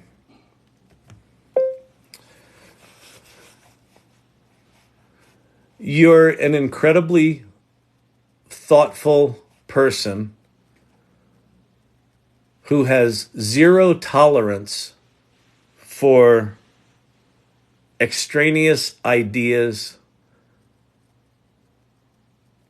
and you absolutely despise word salad, period. You'd prefer to tell the truth rather than being overly optimistic, no matter the cost, period. All right, and then we're going to say, no matter what anyone asks,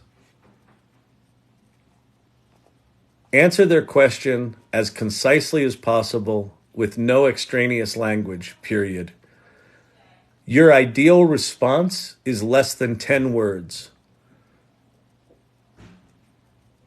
Though if it's a complicated concept, perhaps you provide a bulleted list after your basic answer, period. So now we should have a ChatGPT that's kind of rude and tight.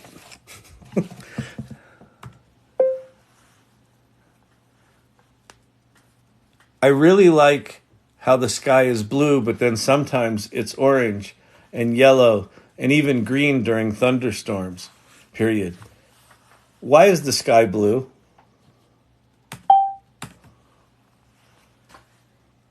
Scattering of sunlight by air molecules. Why? In fact, let's go change the custom instructions. So wait, so no matter what they ask, okay.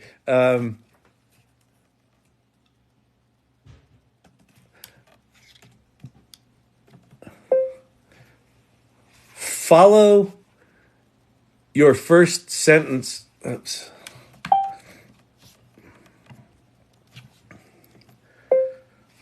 Follow your answer with the word why in all capitals.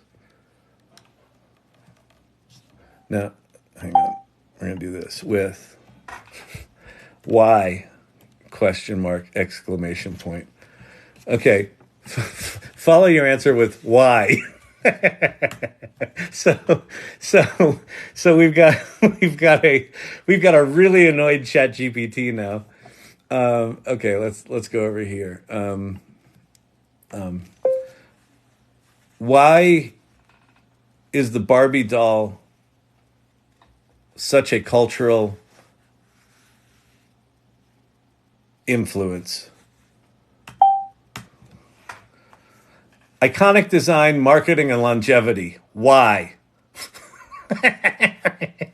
I like this ChatGPT.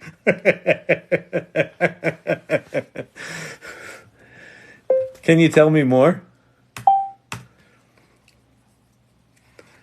Barbie's fashion diversity, promotes imagination, reflects societal changes. Why?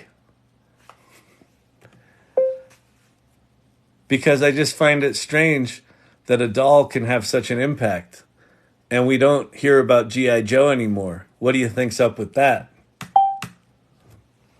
Barbie's global appeal and adaptability set her apart. Why?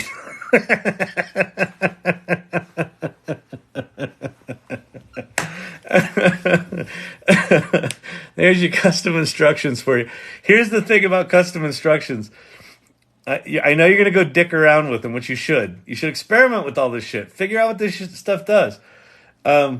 If you forget to turn them off, you'll be at work tomorrow and someone's going to ask you something about ChatGPT.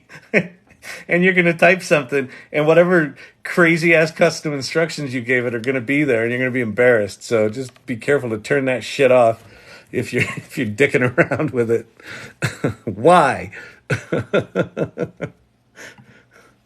This is what I feel like they programmed Bing to do. If anyone's ever nasty to you, Bing, just shut them the fuck down.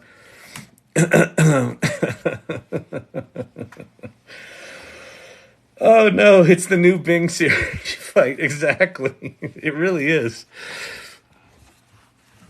All right, let me drink some water here. If you enjoyed that, thank you. Welcome.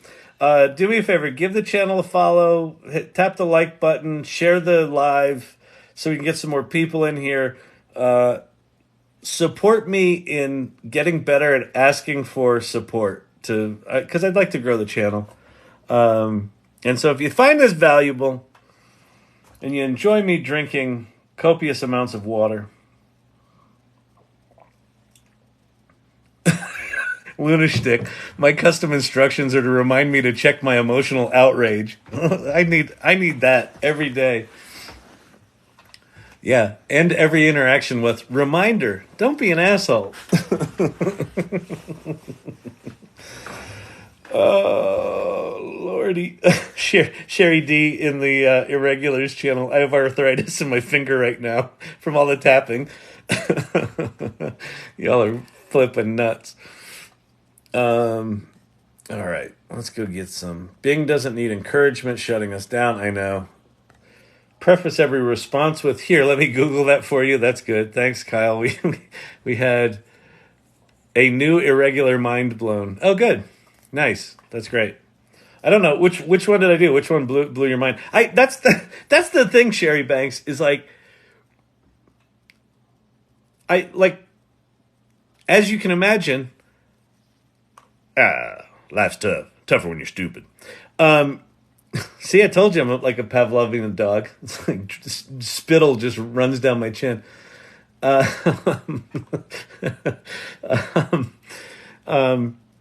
know, I do a lot of the same thing night after night after night. I'll show here's how to do ChatGPT. I'll show here's how to do the settings, whatever it might be, and then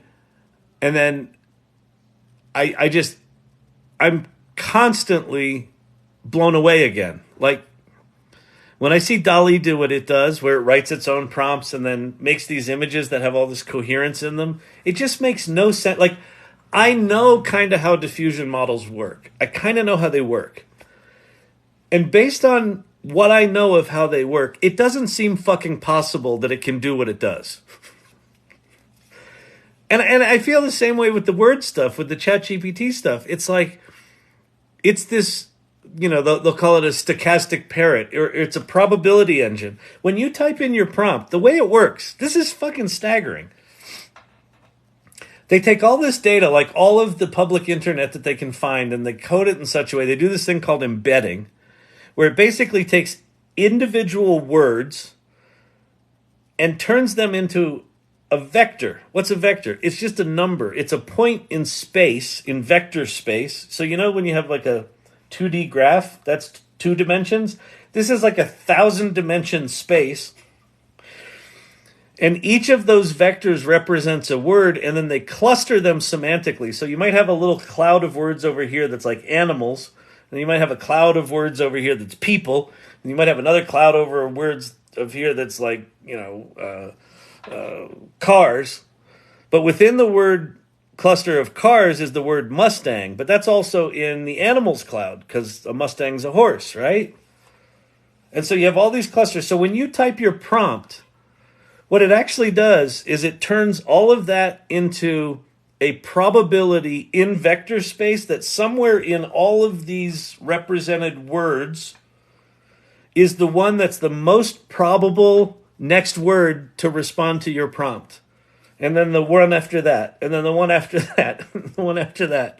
So when it writes all that shit like really quick, it's just like a calculator, just going this probability, this probability. It doesn't know what it wrote. So you know that, and then you're like, how big is this word cloud cluster thing? And how does it do it that fast? Well, thousands and thousands of GPUs burning very hot all the time. But it's fucking magic. Former irregular. Hey, Miss Birch, work got busy. I didn't see the rest of that. Work got busy in something. Oh, no, it's not that complicated. You just got your latent spaces, VAEs, UNets, and attention, etc. Exactly, Pate. Exactly. Like, I mean, honest to God, the mathematics that sits underneath all of this stuff is like, it's just, for me, it's just staggering that someone could figure that shit out. And they did. And thank goodness for people like Pate. Pate works at Google on their TPU program. Work got busy. First time back in a while. I remember you, Miss Birch. Welcome back. Welcome back. We got some new shit going on since you've been gone. Dang, you missed a bunch. Did you know that ChatGPT can make pictures now? Holy crap, is it good at it. What else? It can see. I wonder if I got access to Sight yet. Let me go look. That would be nice. Come on, ChatGPT. Throw me a bone. I know you threw me the bone. No, I don't have it yet. No. No vision for Daddy Shannon. Nothing. I'll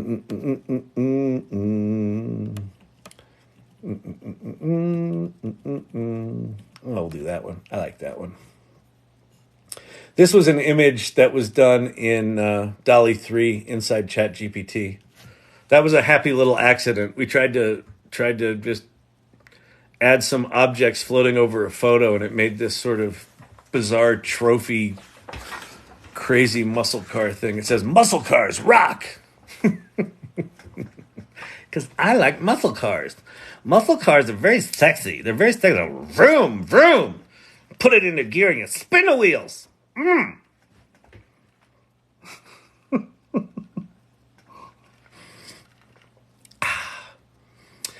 had a 2004 Mustang GT.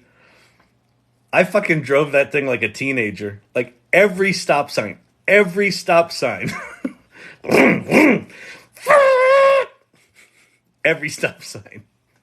a fucking child, as you know. Thank you again, Kyle, for the nice learning evening. I go to practice theory. Good. Good night. Yes, go practice.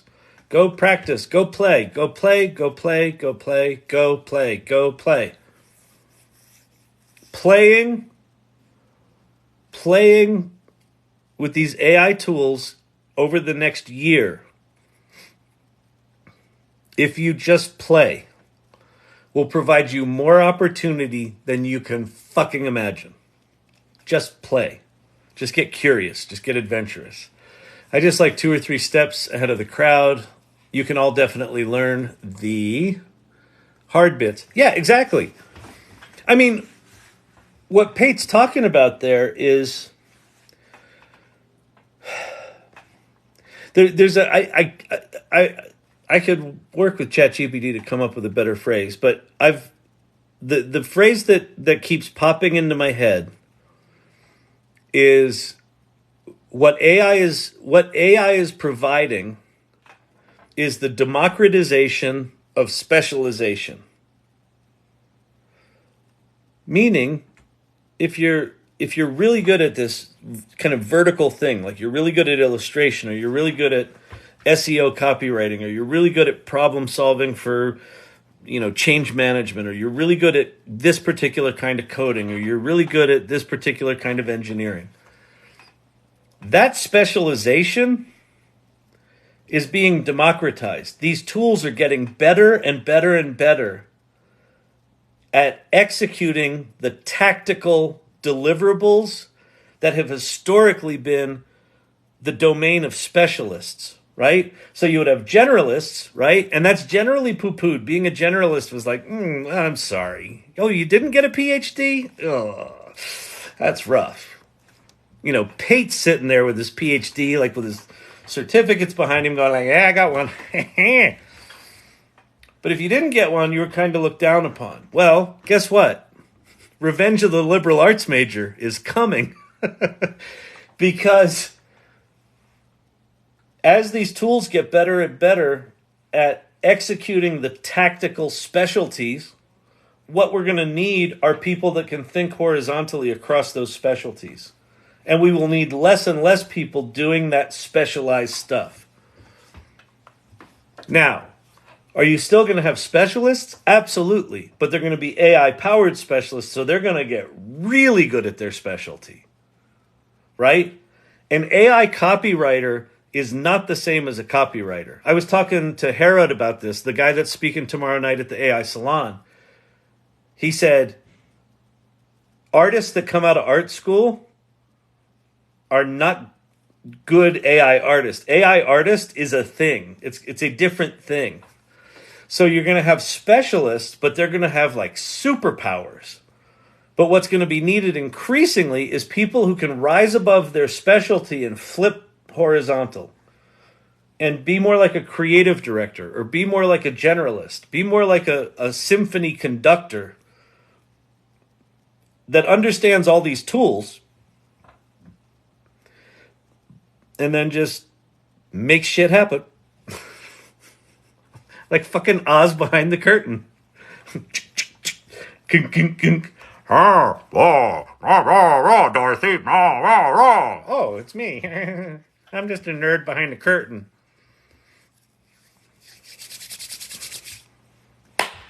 We'll all have our own Oz that we can control.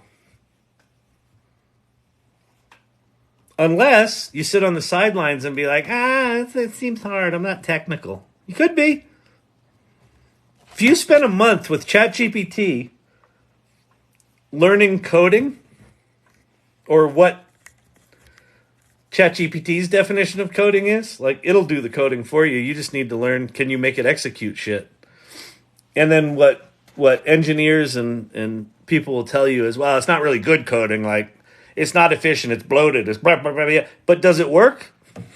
If someone who could not code at all before can make an application that works, that's a different world we're living in. That means that person that was thinking about starting a software company but didn't have a technical co-founder now has a working prototype that they can show to investors.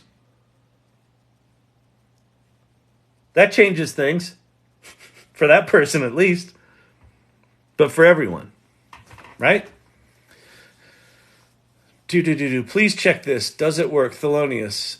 Oh, it's the list. tinyurl.com/Kyle's AI tools.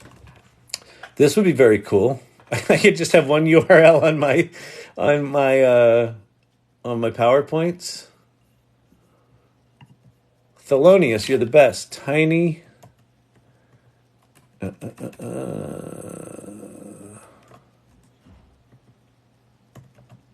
Is it .com? Yeah. tinyurl.com/Kyle's AI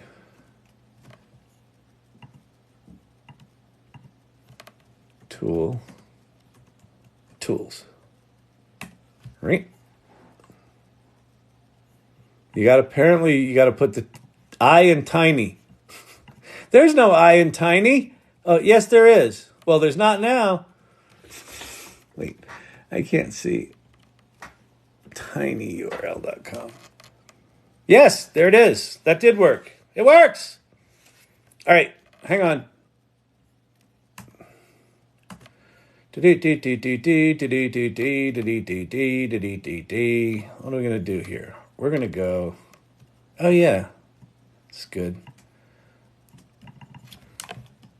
Tiny URL. I'm going to do URL because I got a thing about capitalization. tinyurl.com/Kyle's AI tools. I probably have to go lowercase, right? tinyurl.com/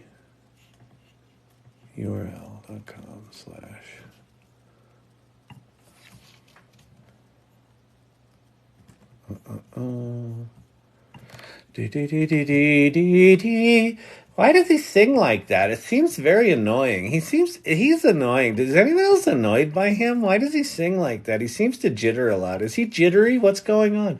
This feels like chat ADD. Does he have ADD? He's got attention deficit disorder, doesn't he? He seems a little bit hyper. Is everything okay? Does he need help? All right. So look what Thelonious did. See that? That is that. And so what Thelonious did is he's been a regular in here for months, and he says every time that I mention a tool that's worth going to look at, he captures it and puts it in here. Holy crap, I talk a lot.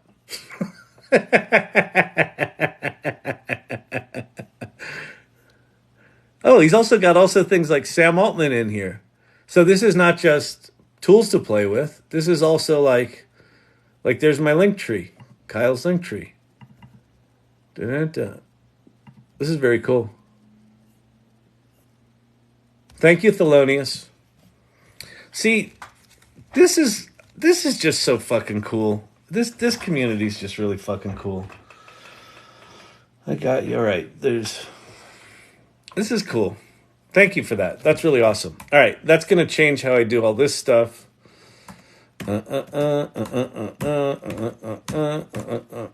Okay. Very, very cool. And by the way, if you want to see recordings of these lives, I've got them all up except for last night and tonight here. And most of them have titles, chapters, descriptions, all done with Claude.ai. Yeah, thank you, Thelonious. That's really, really cool. Really amazing. So we can just pop that. We can just leave that right like that. Look at that. Look at that. That's super cool. Wait, let's make this a little bigger. Let's make that one a little bigger. We can make this one a little smaller. We can make this one a little smaller. Wait, this one a little bigger. That one a little smaller. And then we can get... We'll leave that up there for a bit now. All right. So, if you're digging this, if you're like appreciating that Thelonious did that for you, so there is a bunch of shit that I've talked about that's worth your time to spend your time on. Give the channel a follow. Share this live so we can get the word out. How are we doing time-wise? Got a little bit of time. And you guys have been tapping the screen like crazy. We're up to 38,000 likes. We're back to old when the irregulars first got together and started trying to one up themselves in like totals. The first night they did like 8,000 likes, and then the next night they were like, we should try to break 10,000. And then before you knew it, they were like at 25,000. And then I don't know, the third or fourth night they hit 100,000 likes. So it was just crazy. So you're kind of back in that territory. Them send cash to Thelonious. Yeah, sure. Absolutely. All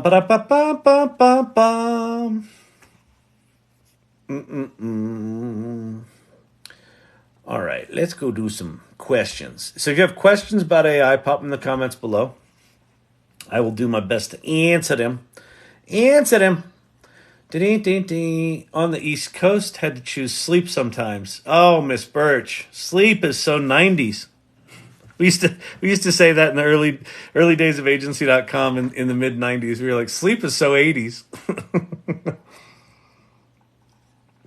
Man, that was fucking crazy. When we were starting agency.com, we were working. None shall pass. What is the average speed of an unladen swallow? No, European or African. Thelonious, share bear, I'm a nonprofit. Make the checks out to the Salvation Army. Nice. I don't know what I was talking about. Whatever. What was I talking about? Doesn't matter.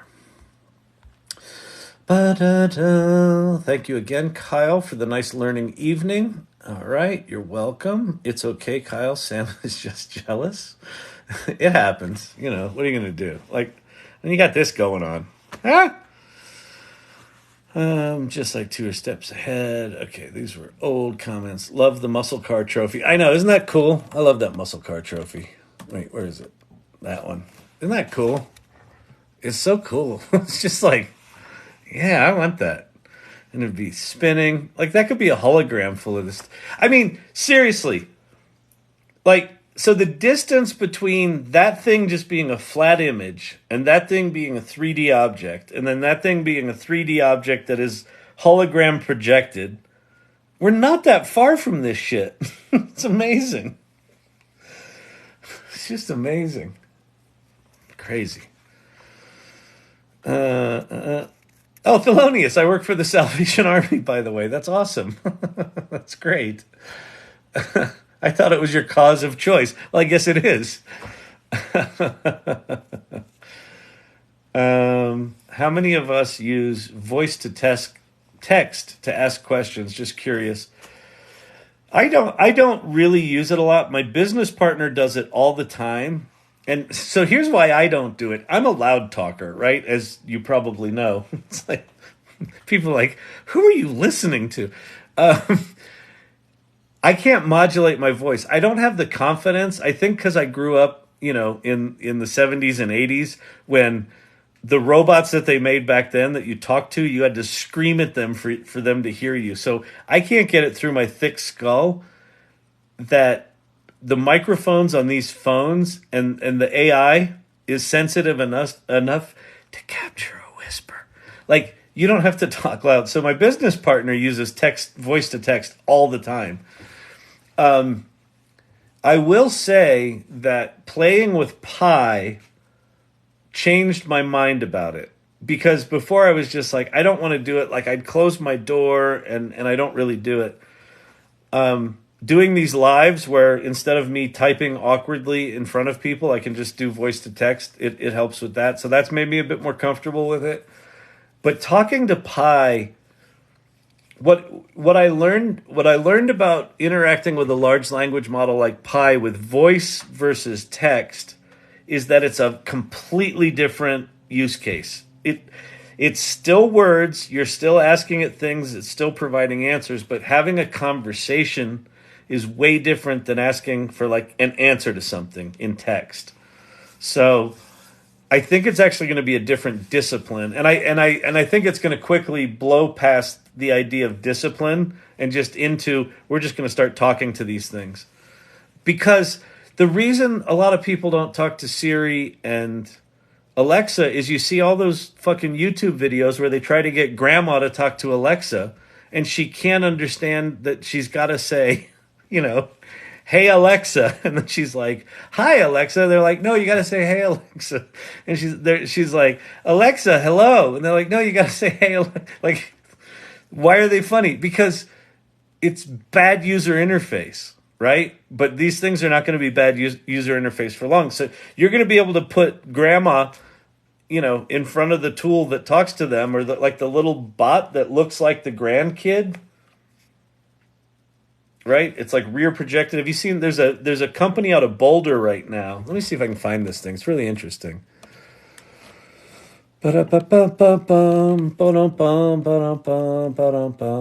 Boulder Robot Company face.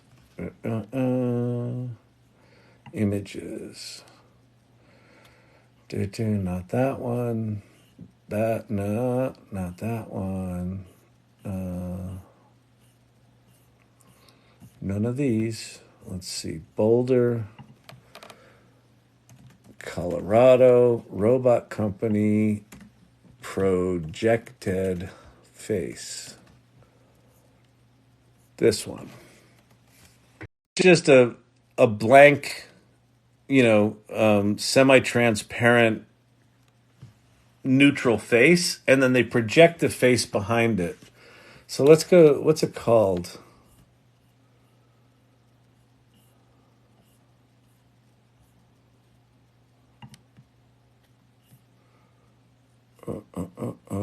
Visit site. Any face can be projected onto this $24,000 robot head. $24,000, they'll fix that shit. Is this one from Boulder? Sociobot. That's not disturbing. What is it with these technologists naming these things fucking terrifying names? The Sociobot. Really? Oh my God. That's like Sam Altman naming the identity thing the Orb. Like, what are you trying to make this a dystopian sci-fi movie? Damn it. Oh, that was 9 years ago. This must not be the. Hang on. This must. That's an old thing. Hang on. Boulder, Colorado. Face projected robot.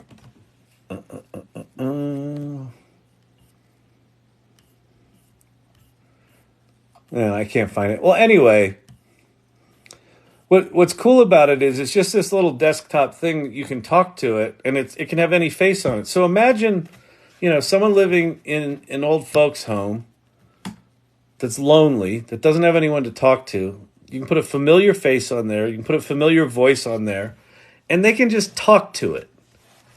And they can have a compassionate conversation with this thing over and over and over again. And it will never get frustrated. It will never get impatient. It will always be supportive. It will always be empathetic. That's fucking remarkable. Like, that's literally right around the corner. Source Camp. This is the best part of my day. Oh, thank you very much. I always learn something new here. Thanks, Kyle. And everyone. Yeah, exactly. That's the cool thing here is like, this started out as me just bam, ba-dam, ba-dam, ba-dam. It's very much turned into this vibrant community during the lives that's really supportive and helping one another and getting people up to speed and saying, no, Kyle, that's just the way Kyle is. He'll come around. He'll stop acting like an idiot at some point. I'm late. Anything make the less janky news today. Hey, Shane Stewart. Yeah, if you haven't seen it, Shane, I'll show it again now just because it's the not a lot of people have access to it, and it still this blows my mind. So much blows my mind right now. I can't, people. I can't keep up. It's emotionally exhausting. I don't know how to do this. I cleaned my screen a little bit. Are you happy? So I got early access to DALL-E 3. So if you have not seen DALL-E 3, welcome everyone. I know there's a lot of new people in here. My name's Kyle Shannon. This is the AI Learning Lab. If you like this, please follow the channel. I put out videos pretty regularly, but I've shifted more recently to doing these lives. I've been going live every night, 7 days a week for about 2 to 3 hours for the past 4.5 months. Why? Because I'm pathological. No, because I think this stuff's really important. And I enjoy doing it. And the community that's kind of emerging here is really exciting to me. So give the thing a follow, tap the screen if you like it, share the live, things like that.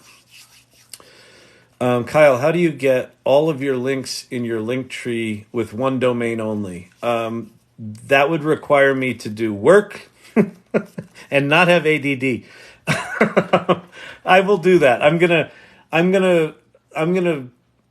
I will make this commitment tonight. I'm going to figure out how to get my list, Thelonious's list, the salon stuff. I'm going to put it all in a link. So the link right now, if you go to my AI Learning Lab, the link tree there, Real Kyle Shannon, I will repopulate that link tree with the latest shit, and I'll get rid of some of the extraneous stuff. Like, you don't really need to see my photography website. I'll just put stuff that's more relevant to this stuff. I asked it not to do placeholders, but it still gets to not type full code 11 times in same chat. Wait, I asked it not to do placeholders. Oh, yeah.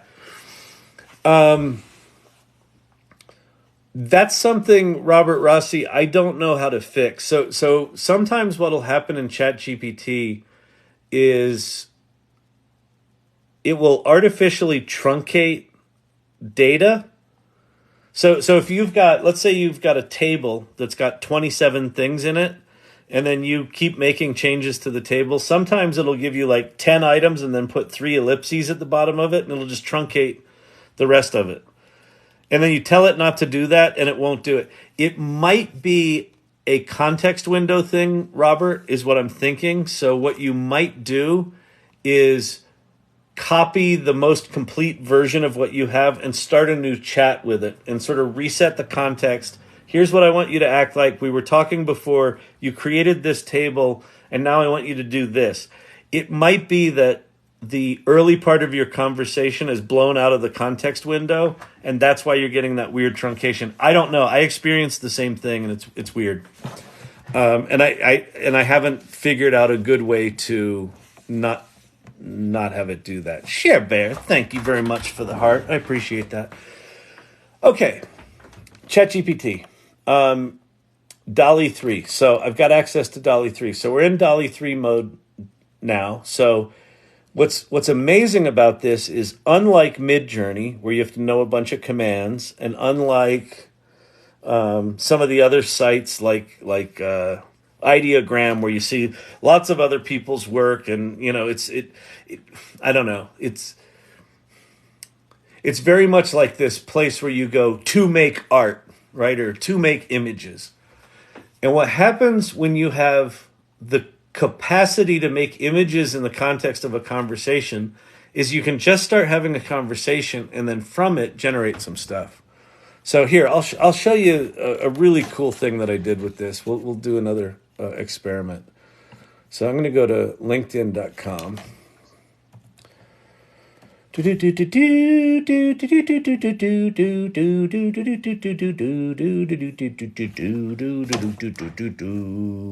to go to groups. I'm going to go to the AI Salon. Ba-da-ba-bum. Or I'm not. Come on, Microsoft. I'm live here, people. We're live. We're going live in 5, 4, 3. Oh, Microsoft. What's wrong? Your server's busy making images for idiots like me and ChatGPT? Although this could be my internet.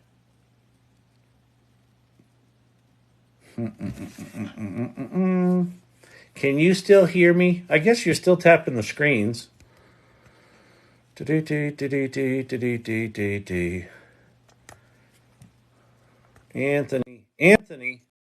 Anthony requested to go live. I think Anthony's been up here before.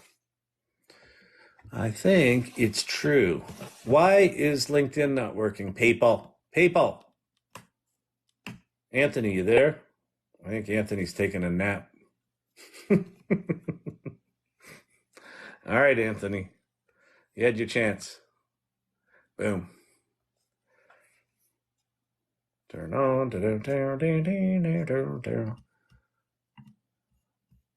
Well, I guess we're not going to LinkedIn, are we?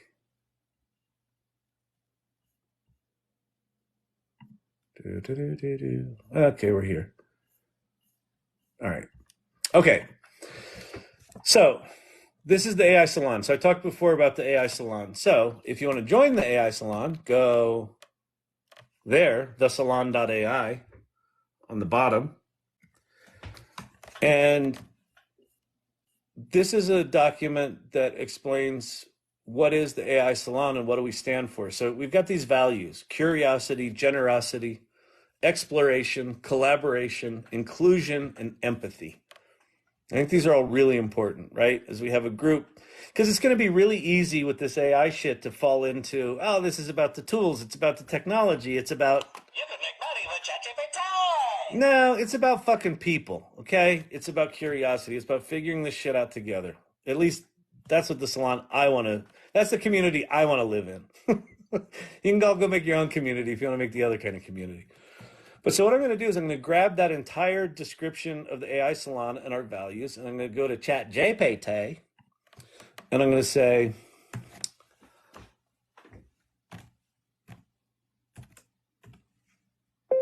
I run a growing community of AI adventurers called the AI Salon.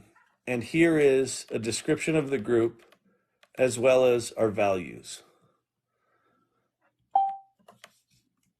And then I'm going to shift return. I'm going to paste everything in there. So I'm literally just pasting it in. I'm going to say, one of the things that I'd like to do is bring the values to life visually. But before I have you just interpret what's there, I'd like you to read the document and come up with 4 unique concepts for how to visually represent the values and share those with me. And let me pick the one I like best, and then we can start to explore the images together. So this was the first experiment I did with ChatGPT with DALL-E, was I pasted this thing in here. And so I hope did I turn off my, oh good, I turned off my custom instructions. So absolutely, based on the values and essence of the AI Salon that you've described, here are 4 unique visual concepts. The AI explorer's journey. Visualize the journey of an AI adventurer through the different terrains of each representing value. Curiosity, a vast library. Generosity, a campsite. Exploration, a cliff edge. Collaboration, multiple paths. Inclusion, diverse people. Empathy, a bridge over tumultuous waters.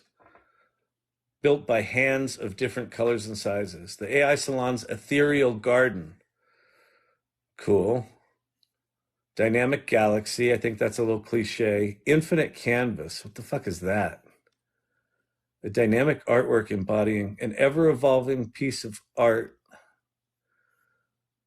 Well, that one's, you know what? So I like the first one. I like the AI explorer's journey, but I'm intrigued by the 4th one because I can't imagine how you would represent an infinite canvas visually. So what I'm going to say is,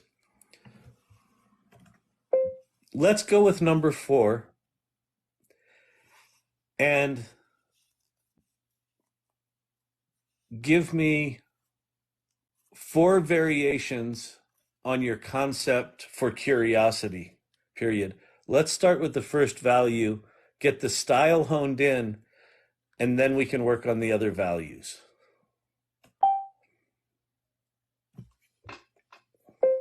Make the images 16:9 aspect ratio.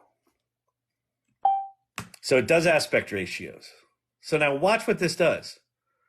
So I pasted in our corporate document or whatever, our group document, our values. I give it a little bit more context. I had it give me some ideas. And now it is writing its own prompts. A wide illustration of an ever-evolving piece of art on a grand canvas that changes as viewers approach. The hues shift, patterns morph, new details emerge, emphasizing the value of curiosity.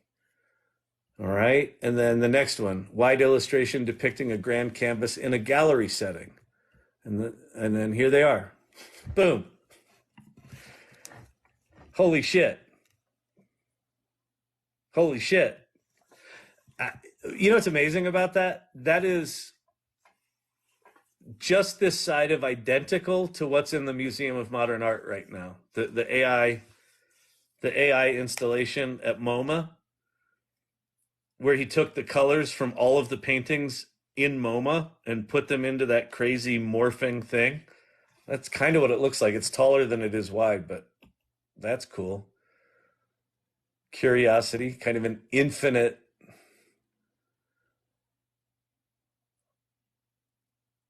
place to learn. Beautiful. Wow. That's so cool. So you got the word curiosity in there? It got it in 2 of them, not the others. So let's say,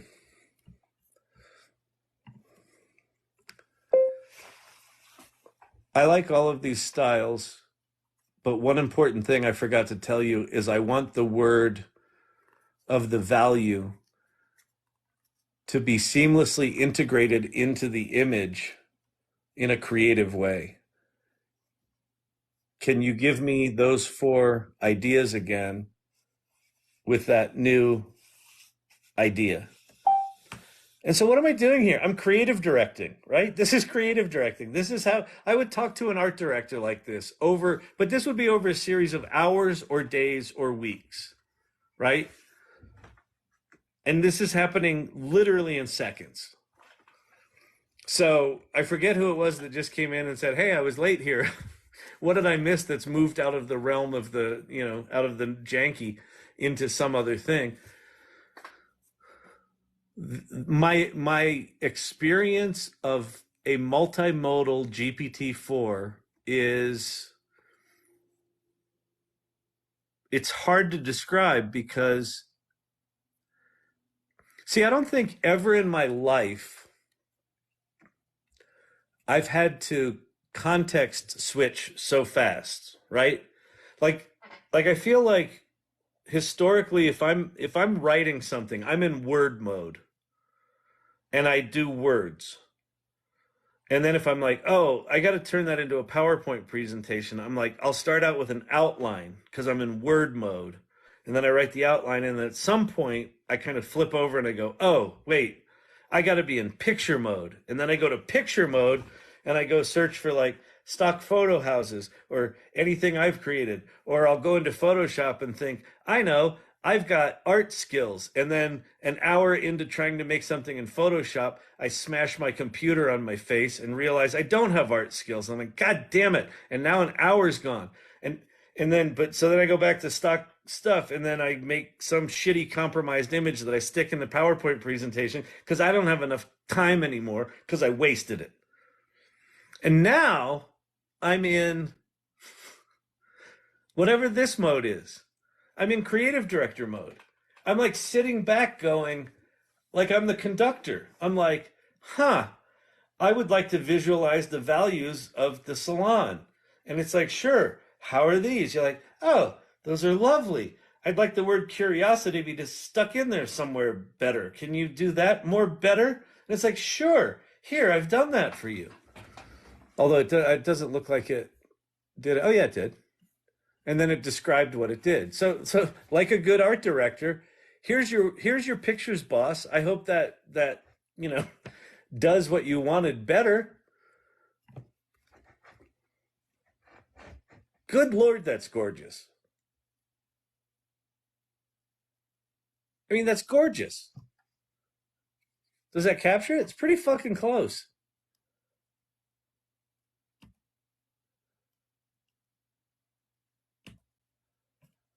Yeah, I think we're going to go with this one. All right, so now what we're going to do.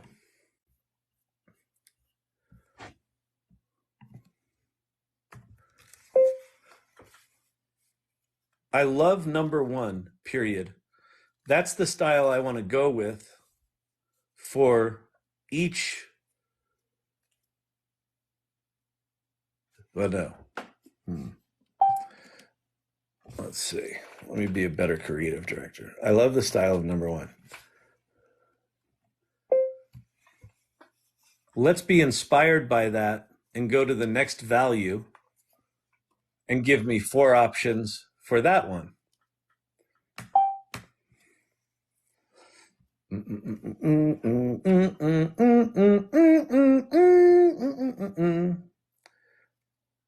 So it remembered generosity, right? So because we're in the context of a conversation, as long as my list of values doesn't blow out the top of the context window, then we should be good. So it'll remember the values. But at some point, I'm just going to come grab the values and I'll just drop them lower in the conversation if I need to. So let's see what it does with generosity.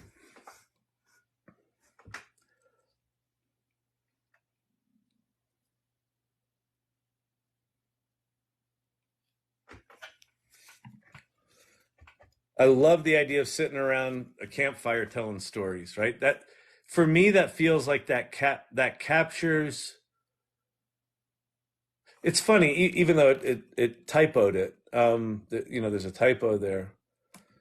The generosity that it did when I did this was the first exercise I did. This was the generosity image, which I kind of like, but it kind of puts it in it like this feels kind of like Illuminati, right? This kind of feels like generosity, like yes, we will trickle down our vast wealth down to the masses. This feels like yeah, like this feels what these lives are, right? People are sharing stories, people are asking questions, we're talking, we're going back and forth. People are making things and having a side conversation in Discord. It feels more like this. Like this feels more accurate to me. And this is exactly what you do as a creative director, right? Like that doesn't feel like generosity to me. Sure, the tree's the giver of the fruit and the people are getting it, but that's not an active generosity, right? That's a marketplace. That's just weird. But one again is good. Okay. Again, I like the first one. So let's be inspired by that and move on to the next value.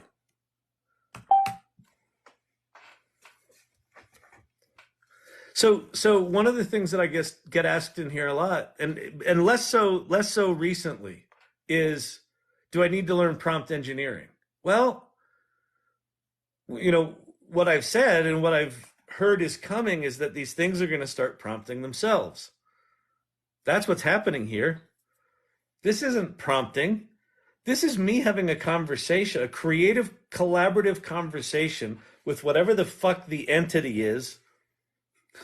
Bing's called Sydney. I don't think we have a name for ChatGPT yet. And I don't think it matters.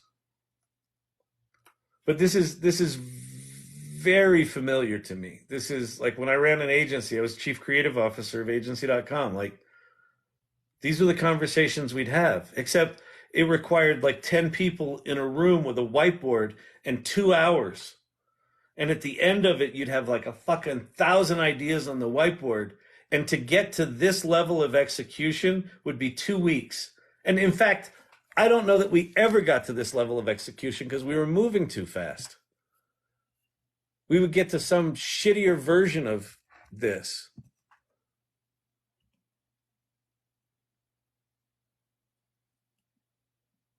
That one's kind of cool. Doesn't feel stylistically in the neighborhood of the other ones. Exploration. And it invents new words. There, it got it right. That one's kind of cool. So what do we got? We got that one. Here, let me grab these. Where am I going to put them? Save image as. Exploration 2.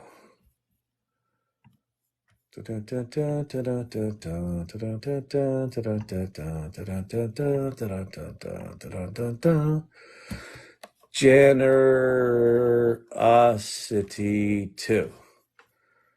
Boom.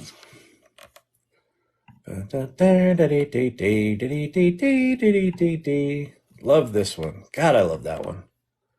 Save image as curiosity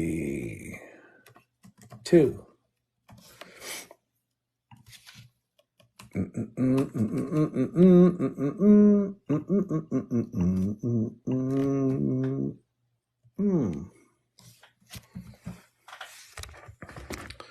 So we got that. We got that. We got that. Yeah, these are cool. Like, so like this is an amazing thing, isn't it? So let's go back to LinkedIn for a second. What is the AI salon? So we have this hero image up here that I made in, I don't know, probably Mid-Journey. I threw in, some typography. I wrote a little description, and I wrote the values. And I was really happy with the values. We refined them a bit. And you can read them and you can be like, yeah, those are cool. I agree with those. That seems academically cool, right? As opposed to like, oh yeah, that's cool. Like, yes, I want to be that curious. Yeah, generous. I get it. Sitting around the campfire telling the story. Like these are like just a different level of emotional impact, right?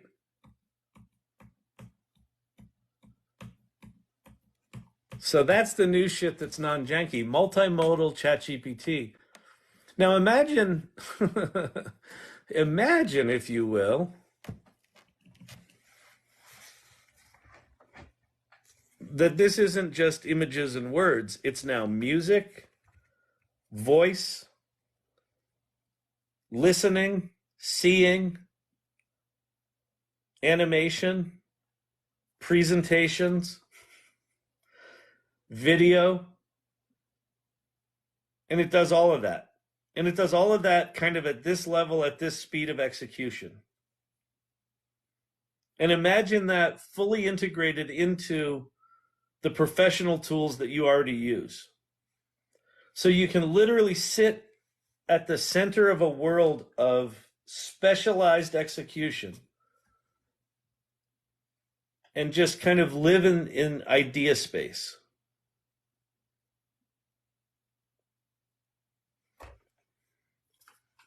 Anyone will be able to do that. You know those stories of like the woman who was the secretary, what they called them back then at 3M, where one of the men had tried to create super glue and it failed miserably. And then she took it and she put it on paper. she invented Post-it notes. Those stories to me are like really magical because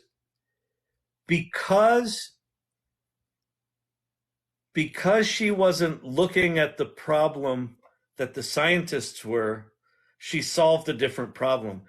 They were trying to solve a molecular challenge, and she just needed to stick some paper on the wall without tape.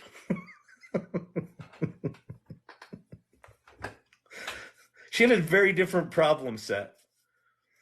But because she wasn't trapped in trying to solve the molecular problem, she thought, oh, this would be cool. Why is all that paper on the wall? How's that? Why is there no tape on that? How are you doing that? Oh, Jim gave me the bad super glue, but I thought it was good for this. Imagine if everyone has access to this kind of specialization. There's a version of this that you could go, oh shit, we're all going to be fired. But there's another version of this where you go, oh shit, we can all be remarkable. What if you could contribute to your current company at a 50% higher productivity rate? And productivity doesn't just mean faster. What if it's like 50% better? Because the stuff that you were weak at on the fringes of what you're expected to do, all of a sudden you got good at because these tools elevated you, elevated your skills. You've always had the brain to be able to do all this stuff, but you weren't super good at social media copywriting. Well, now you are. Oh, shit. I can give them the stuff they've been asking for. I know they've been a little frustrated because I'm not as good at the wordy stuff. Not as good at wordy words. Now you are.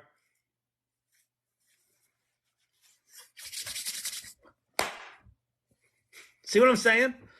I hope I just woke some people up. Those of you that are nodding off, that is not acceptable. All right, so listen, I'm trying to get better at this. If you're enjoying this, if you're still awake, please follow the channel. Please tap the hearty hearts. Please share the live. Engage. Just let me know that you appreciate this because I'd like to spread the word, get this out to people. What other questions might you have? What other questions might you have? I'll do my best to answer them. Oh, hey, Mark. Oh, hey, Mark. Hey. Oh, hi, Mark. Ba-da-ba-dum, ba-da-da-da-da-da. Thoughts on plot.ai? I like it. It's a pretty traditional story framework. So Matt Sanders, plot.ai. It's a good name, actually. um, this live was shared 42 times tonight. Awesome. That's great. Thank you all. Really, really, really cool. I suppose it's one of those lessons in life. I said on we have a private channel on the Discord for some of the mods here, and I said, hey, I feel like I'm doing these deeper dives, and because I'm doing these deeper dives, there hasn't been as much engagement. And so there were all sorts of theories, and we tried some stuff tonight. And like one of the ideas I had was, well, maybe I should just ask people to like engage more. So thank you for engaging more.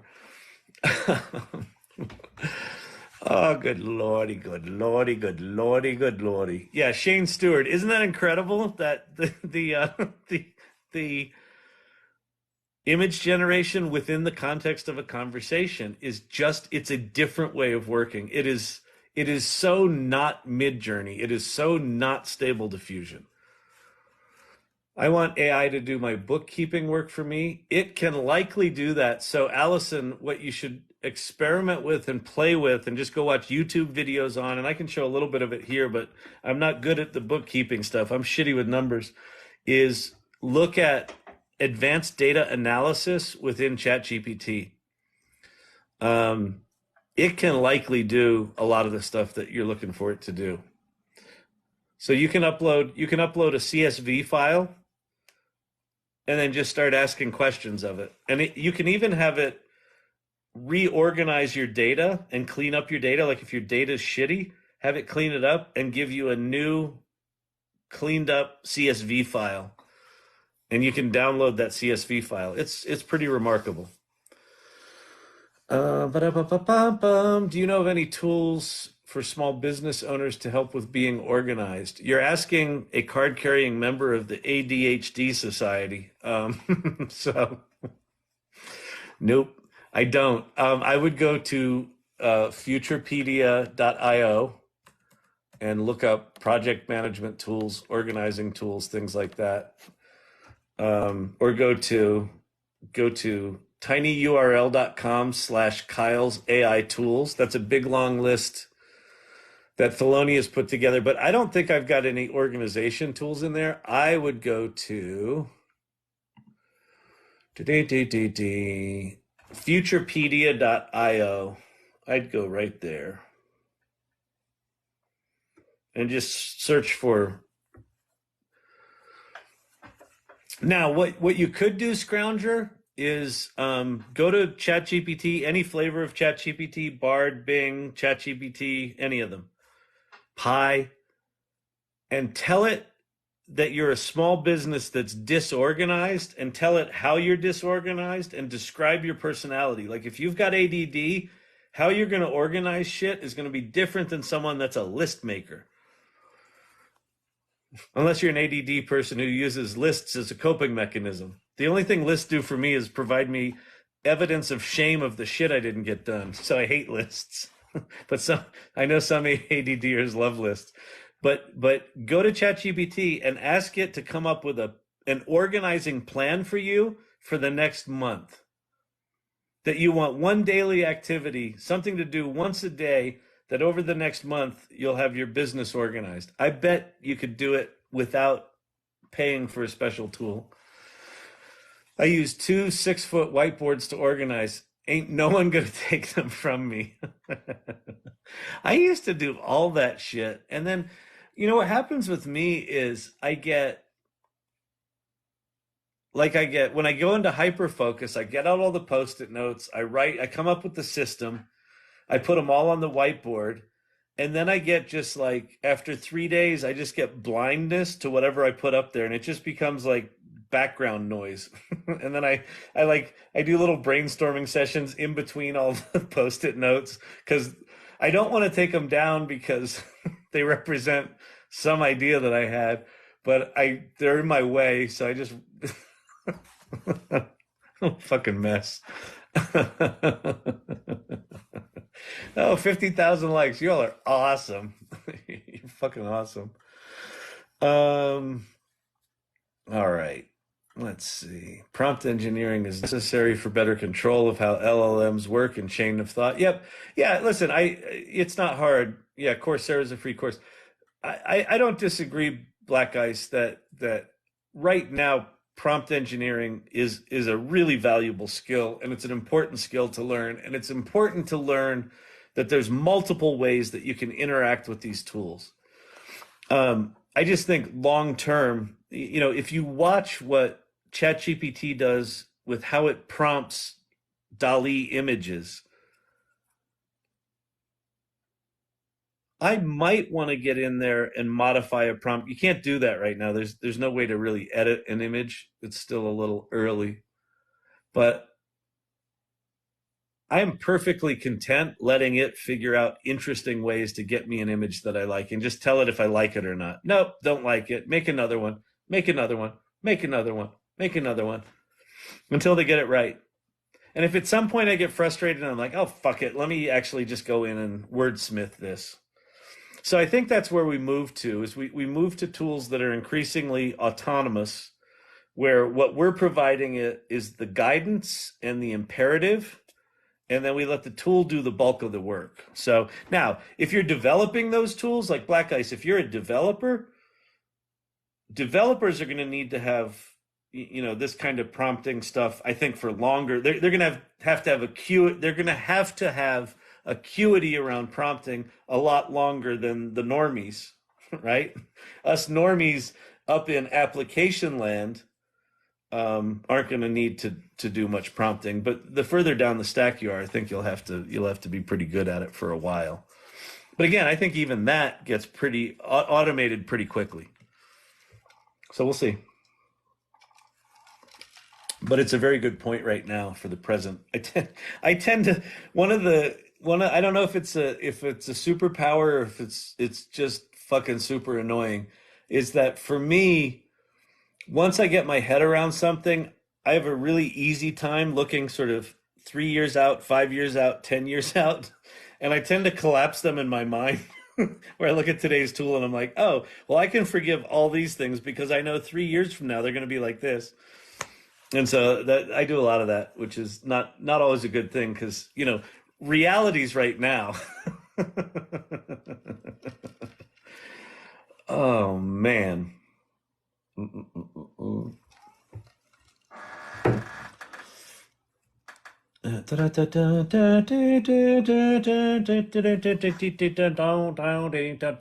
These images are amazing. I know, they're so amazing, aren't they? They were so cool. Yes, Post-its. Exactly. 3M gives bonus for innovative ideas because of her. I wonder, was she one of those really sad tales, like she didn't make anything, or did she make a lot of money? I used to know the guy that his mother invented whiteout. They were fucking loaded from fucking whiteout. Or liquid paper, it was called. Liquid paper. Ask Claude AI to give you 200 open loops for your swipe file. I don't know what that means, but I like it. I thank the 3M lady every time I see my password sticky on my monitor. Exactly, Ted. Ted's got two-factor authentication down. One password in the brain, one password on the Post-it note. Exactly. You gotta do two-factor authentication, Ted. And Post-it notes are the way to go. That's Gen X security at its finest. Thanks for building this community, Kyle. Of course, Dr. J, you're a big part of it. I appreciate you contributing as much as you do. Obi-Wan, what's the Kyle list of tools again, please? That list is at tinyurl.com/Kyle's AI tools. Thank you to Thelonious for putting that together. And then the AI Salon is a link tree that's got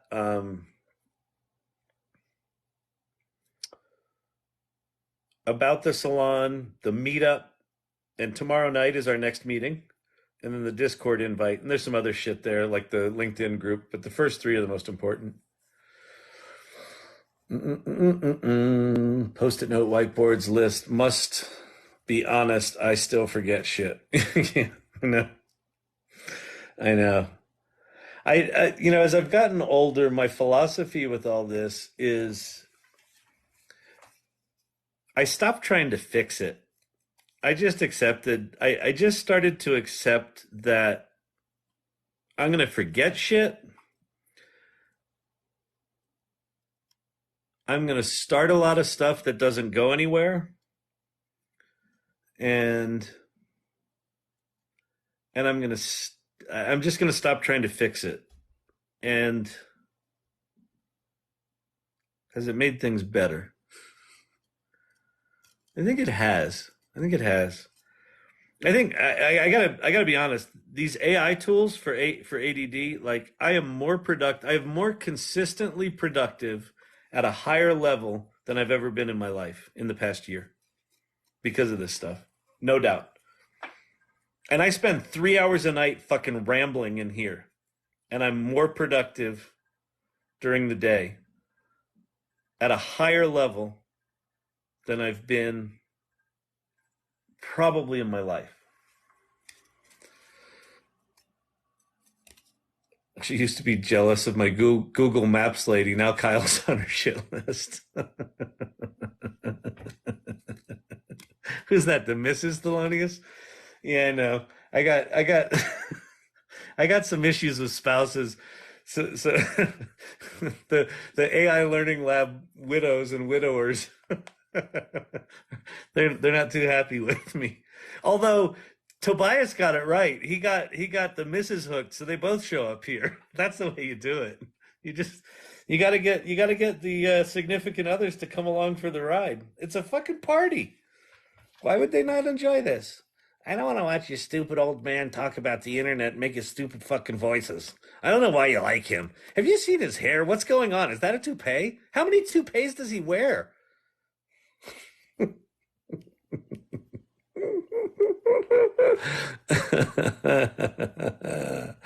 Oh, it's so good. It's comedy. Comedy. What's going on here? Why are we not? Why is that? Yeah. Oh, wait. Let me go over to this one. I love that image. Curiosity. Did it spell it right? Yeah, it did. Look how beautiful that is. Come on, people.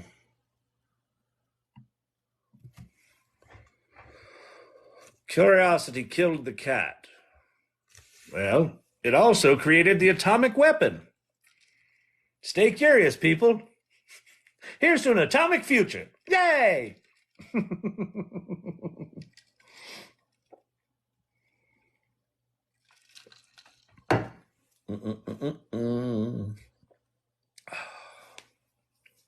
Have I been here for months? Tell me about it, Thelonious. It just hit me. There's 130 videos up on the YouTube channel. They go through 2 nights ago.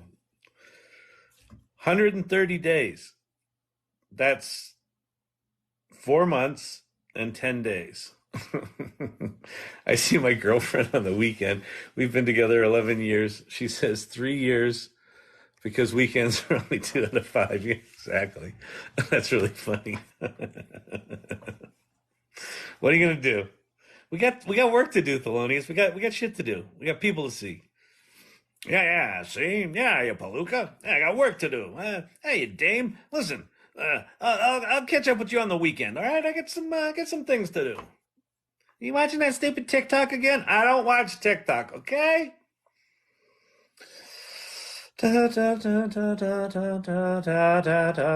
Mike Nesmith, yeah. Hey, what a monkeys. Not a lot of monkey around. Yeah. Oh, Mike Nesmith. Oh, was the monkey's mom. That's right. Who did I know? What did his mom make? He was a set designer at Penn State. I don't know. He had some wacky mom. Curiosity created ChatGPT. Exactly. Exactly.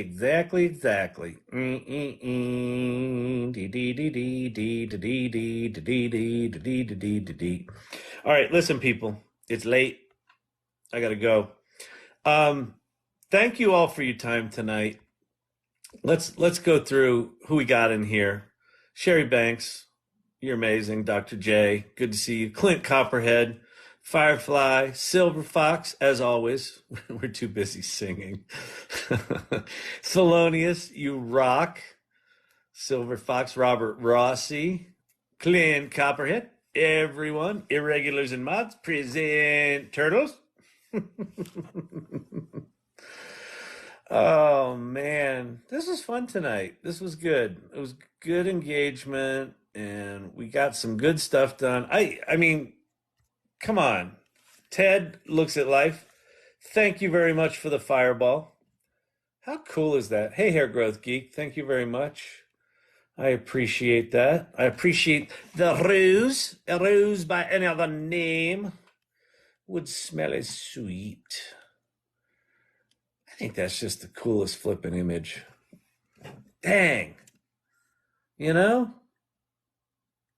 My dog gets annoyed with you, love. No. My boyfriend Pi loves you. My dog gets annoyed with you.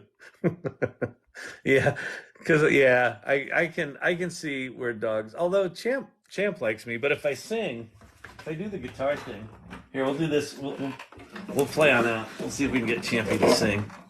Champy, you want to sing? Champy, you here? All right, ready?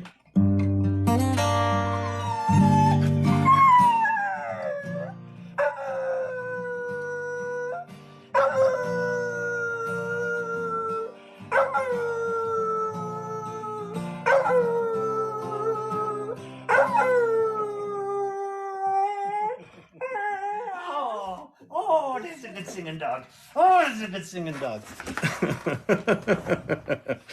All right, everybody. Champ will sing out every night now. We'll start a new tradition. Oh, man. Silver Fox, I'm smiling so hard. Good night. I probably just drove someone's dog crazy, but what are you going to do? Oh, Champy. That was easy. All right, everybody. I'll see you tomorrow. Stay curious, and don't forget. You can make money with ChatGPT. Have a good night.